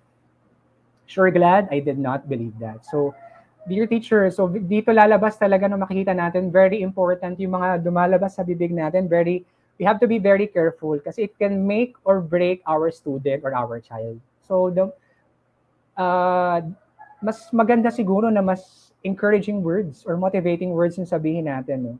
Ayan, so according to her, one doesn't have to be a math wizard. Tandaan, one doesn't have to be a math wizard or a male to pursue a career in STEM. It may mean working harder, but your love for learning and discovery will sustain you. May we grown-ups encourage and cultivate girls' interests in math and science. So isinusulong natin yan, of course, sa DepEd din, no? Yung gender equality. So everyone can excel. Lahat ng Filipino learners can excel in different fields like STEM. Okay? So mabuhay po ang ating mga scientists like Ma'am Jenny Ann Barreto. For geology, you can be a museum curator. Mahilig ba kayong mag-visit ng mga museums? Ayan. So may mga open na tayo ng museums, no? We just have to, magpapa-reserve. Just like sa National Museum of the Philippines. You can be a petrologist. When you say petrologist naman, ang specialization mo is yung pag-aaral ng mga rocks. You can also be a researcher and a survey geologist. Ayan. So maghilig kayong mag-fieldwork. For math and statistics, so reviewin lang natin. So what is math and statistics ba? They are the central tools that scientists and all the other professions use to solve problems. You can be an accountant, an auditor, a bank manager, a data analyst, a data processing manager, and an economist. Ayan. So you can also land several jobs if you are, mga dami nating mga math wizards, nakakatuwa. So mayroon tayong mga competitors na nananalo sa mga math Olympiads, mga math Olympics natin, no? You can also be an engineer, of course, a mathematician, a rate and risk analyst, sa mga nag-i-invest, sa mga insurances, a software developer, statistician, and of course, you can be also a great teacher and professor like us. All right, let's proceed to the next. Ayan, mukhang nagugutom na tayong lahat. It's almost 12. We're almost through, don't worry. You're on the last two fields. The next field is for nutrition and dietetics, the scientific study of food intake and human physiology. So basically, their focus would be about nutrition, food safety, the composition of the food, and the different policies that govern it. So you can be a nutritionist, dietitian, health consultant, and health educator. Yan. So sa mga mahilig dyan, baka na-inspire kayo, no? So aside from being food businessmen and women, pwede kayo maging nutritionist, dietitian, health consultant, health educator, or if you want to bring that on a larger scale, you can be a food service manager, a nutrition information specialist for food industries, ayan, sa mga large mga establishments natin. You can be a nutrition counselor, and of course, you can help the society by being a nutrition and dietetics researcher. Ayan. And finally, yes, our last field would be about psychology. This is the scientific study of human behavior and mental processes na very timely ngayon. No? So for psychology, you can be a behavior analyst, or baka ikaw yung sa mga millennials natin dyan or sa mga students natin na nanonood. Baka ikaw yung laging kausap ng mga tropa mo or ng mga beshi-waps mo dyan, mga beshies mo.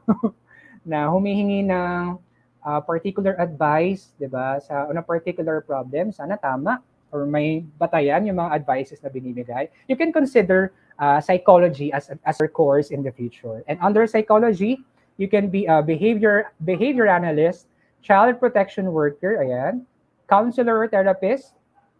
You can also level it up by being a doctor. You can also be a human resources and labor relations officer, yung mga nag-i-interviews, mga job interviews, kumikilatis sa mga applicants. Or you can also be a management consultant and a marketing or sales manager. So you can also land different jobs under psychology. Just like this pa, we also have media planner, mental health workers. Ayan, very important ang role ng ating mga mental health workers, psychiatrists, public health worker, researchers, social service workers, and of course, you can also be, pwede kang sumideline, or you can also take education courses para maging full-fledged ka na teacher or professor like us. On the diagram, you can see, minsan narinig natin yung difference, di ba, ng psychiatrist at saka ng psychologist. So when we say psychiatrist, more of the medical side ito. Pag psychologist naman, more of the talk therapy. But their main goal would be, first, based on our Venn diagram, they're experts in mental health. Siguradong tutulungan ka niyan. So if you have problems with anxiety, depressions, or other mental health concerns, they can both conduct psychotherapy para nga ma-address yung mga particular problems na yan. Ayan, so you can take these courses, di ba? If you know for yourself na you have that interest or somehow ma-develop yung passion. Alright.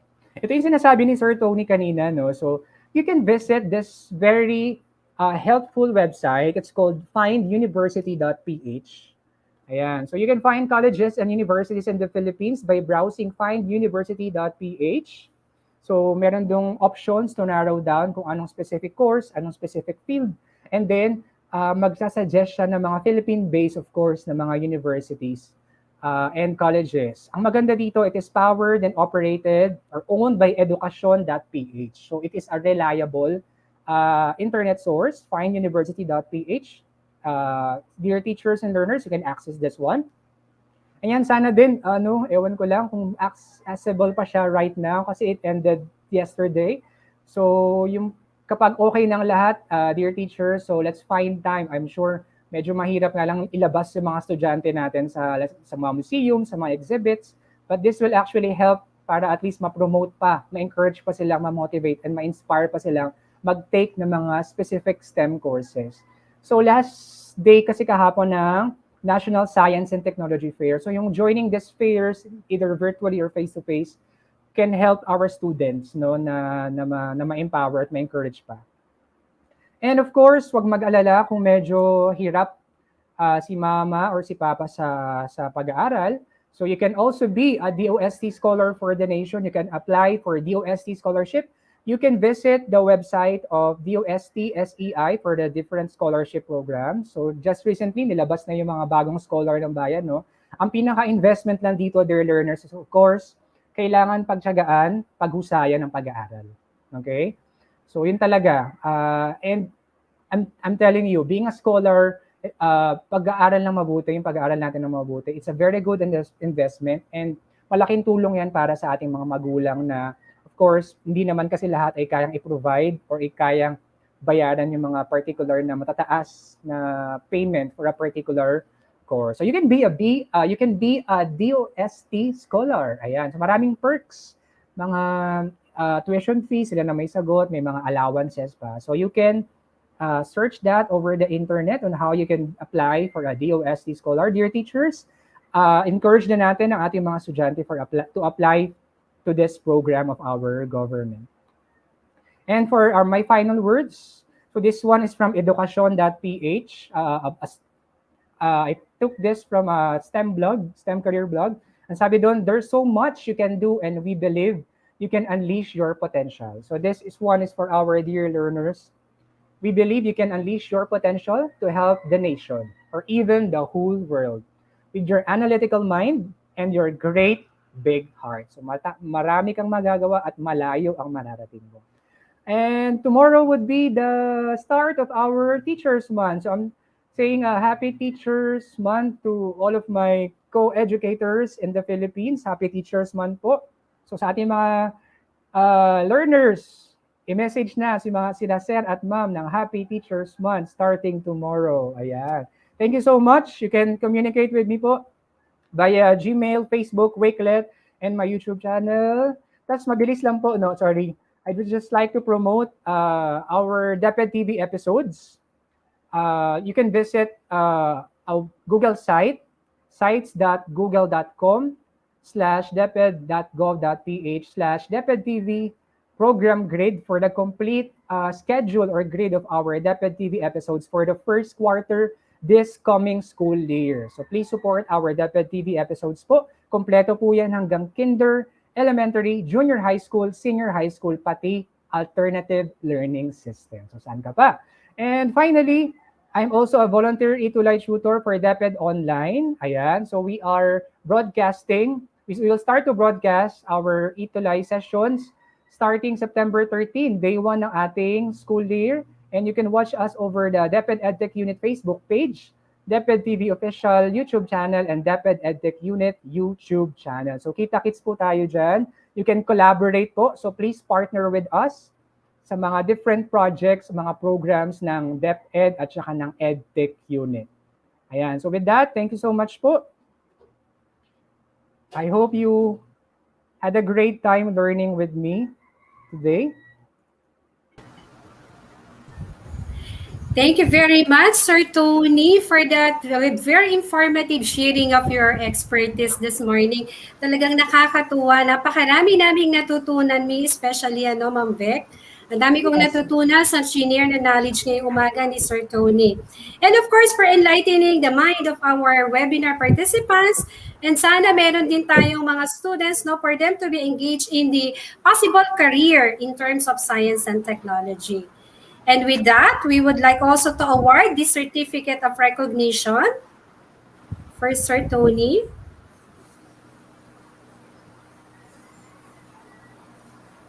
Okay, while waiting.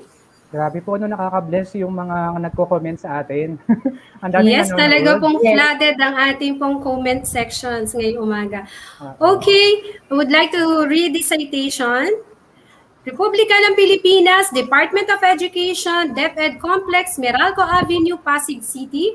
Certificate of recognition is awarded to Antonio Maipa for sharing his invaluable knowledge and expertise as resource speaker during National Science Club Month Webinar Series 2021.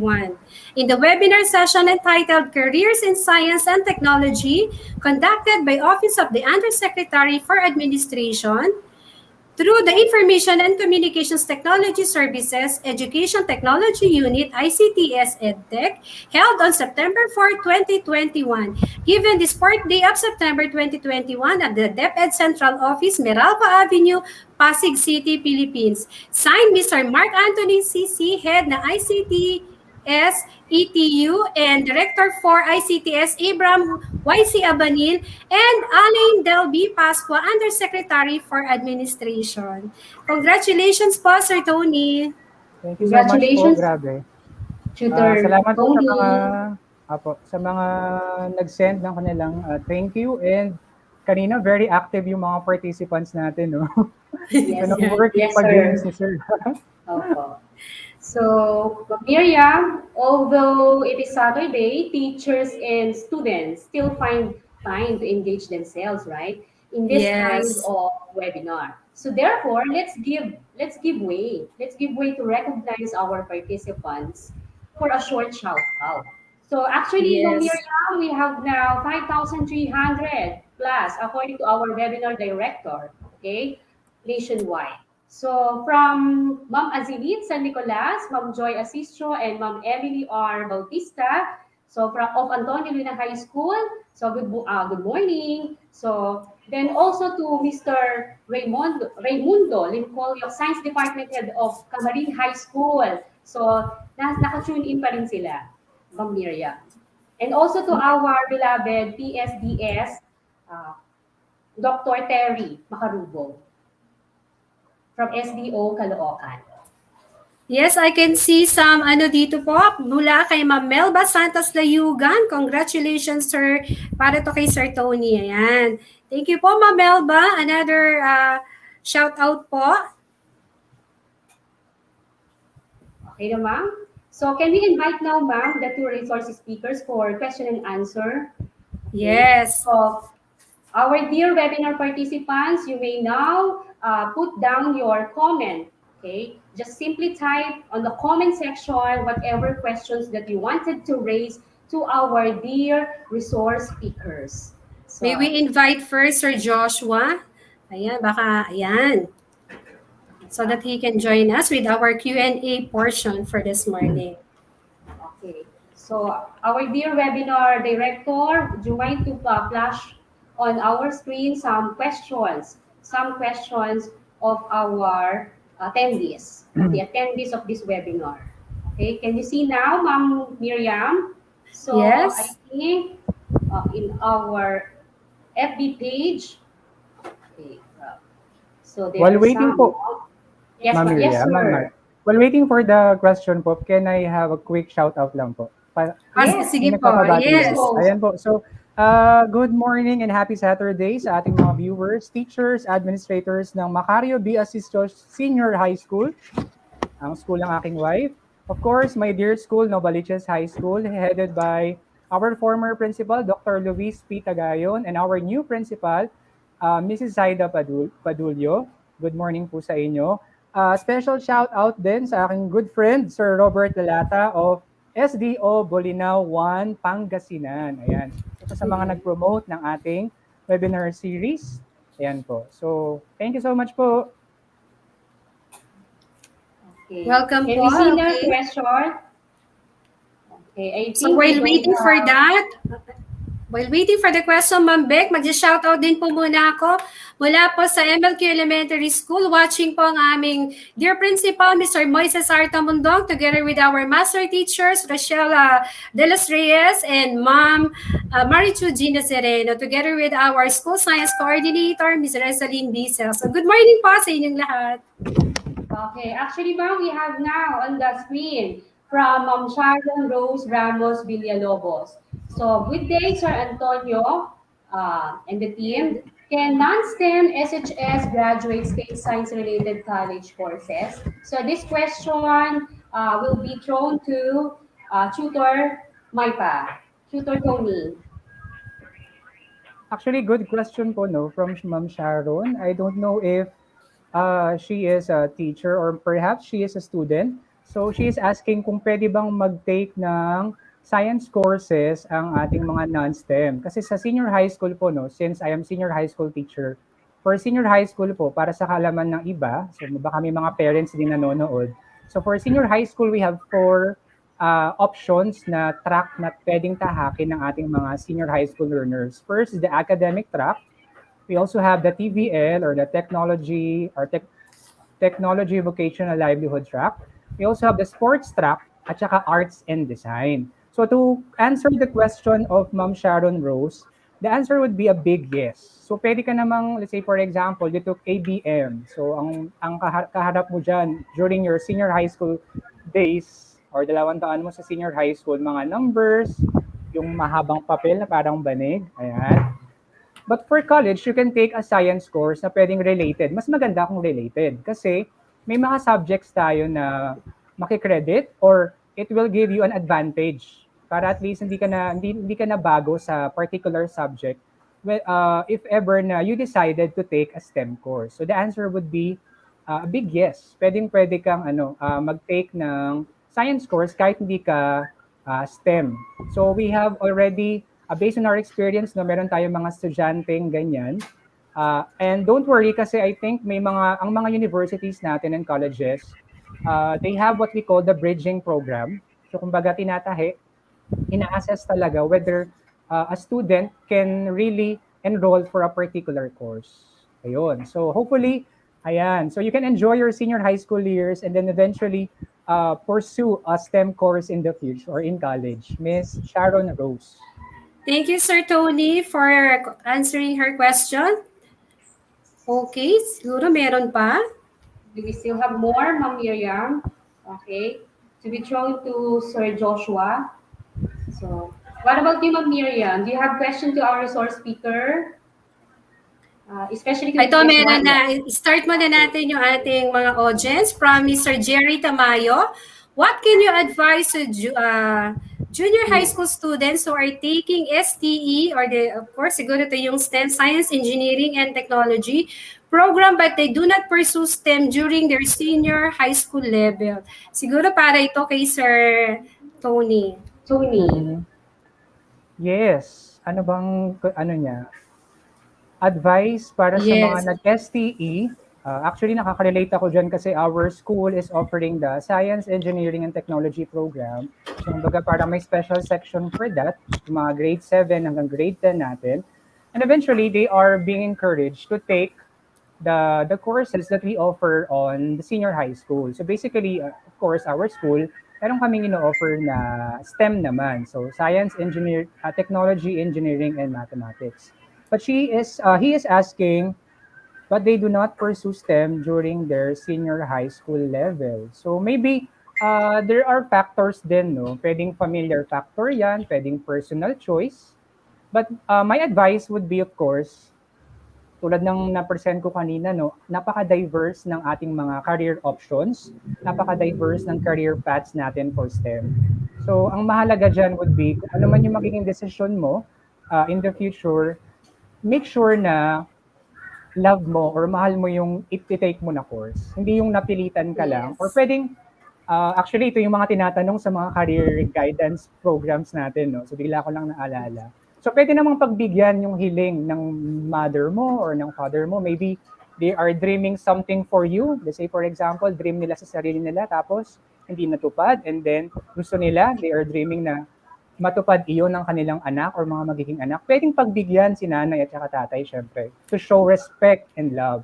Pero you still have many years. Kumbaga, hindi, bata pa naman eh. Kumbaga, when you started your career, pwede ka naman din mag-divert or tulad ng na-mention ko kanina during my talk, you can have not only one career, no? You can also have two or three basta kaya ng powers mo, basta kaya ng schedule, di ba? So pwedeng maraming options. Yun lang ma-advise ko. Pwede kasing pwedeng maraming factors, but that's why our question sender asked that question. Thank you, Sir Tony. I think we have another question, Ma'am Vic. Basahin ko na ba? From Miss Mira Martin Castro, this is for Sir Joshua. Thank you very much po from Pangasinan, SATS-DO po Pangasinan 1 to Sir Joshua po. May membership fee po ba sa PSYSC for students and advisors? Thanks po. Hello po, Ma'am Mira. Thank you po sa question. Actually po, ang membership po ng PSYSC, we have membership fee po ang PSYSC for our students and advisors. Usually, ang pag-membership po or yung affiliation process po namin sa organization namin is per science club. So, isang science club lang po and nandun na po yung mga teachers and yung mga science clubbers po. So, before, we have a membership fee of 750 pesos. That's actually for 1 year and we also have affiliation for up to 5 years po. Kaso, we have to postpone muna po yung affiliation process namin this year kasi we are currently in the pandemic and also kailangan po namin i-revise yung process, yung affiliation process po namin na to bring the affiliation process into a virtual setup po. Ayun po. So right now, all we advise po or we suggest to our interested teachers, no, interested teachers and science clubbers po is to partake into our muna po sa aming mga events muna po na aming i-conduct sa aming mga Facebook pages. Ayun lamang po. And itong mga events naman po na ito ay free of charge and welcome po ang ating mga teachers and students. Ayun lamang po. Thank you, Sir Joshua. There you go, Ma'am Vic, for our questions and answers. So, I think, ma'am, it's 12:08. So, let's cut it out. So, thank you so much, our dear resource speakers. Yes. Hats off for the two of you. Okay, very nice presentation for the awareness of our students, at the same time for encouraging our science teachers to promote science and technology for the students to engage with. Okay, thank you so much, Tutor Tony and Sir Joshua. Okay, Thank you po Welcome and po. have a nice Thank day. you Happy po. lunch po. But before we okay. go, Ma'am Vic, I would like to read these reminders to all of us. Okay, regarding the participants may enroll to the webinar course via PDLMS at training.deped.gov.ph. To enroll, create an account, and then log in your credentials, go to site home, and then click course categories, click ICTS-EdTech unit, choose Webinar Series 2021, and then click National Science Club Month Webinar Series 2021, and then click Access and Enroll. No enrollment key po is allowed. Okay. So for the exit quiz, participants will answer a 10-item exit quiz qualified or to be qualified for Certificate of Participation, National Certificate with OUA Memo for reference. So the score must be 10 out of 10. So 10 items only. Then they need to get 10. Then for the certificate reminders, ma'am.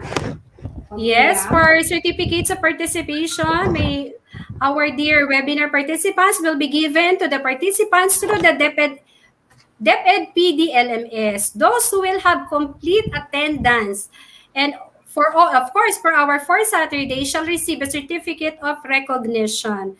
It is a national certificate po.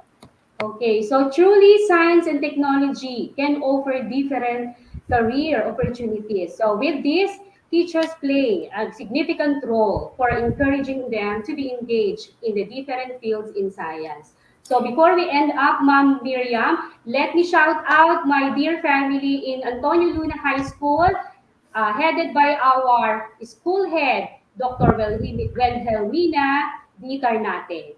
So, Ma'am Miriam, so, Yes, of course. I would like to shout out also once again our dear principal, Mr. Moises Artabundong in Caloocan North District 3, together with our PSDS, Ma'am Cynthia C. Arellano.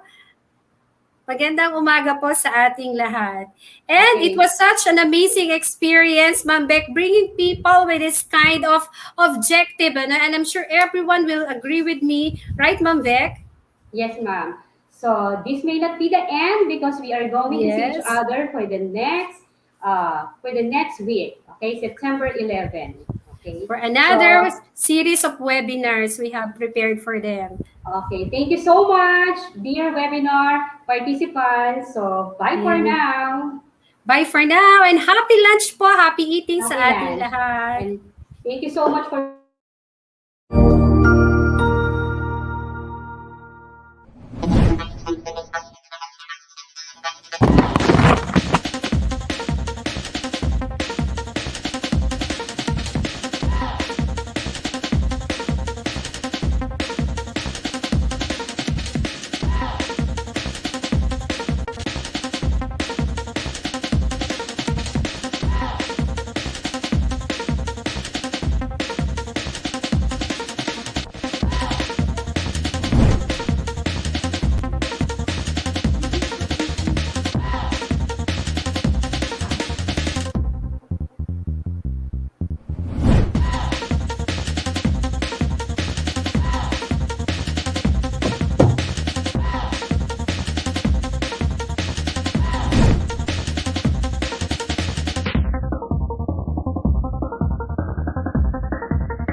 Let's go.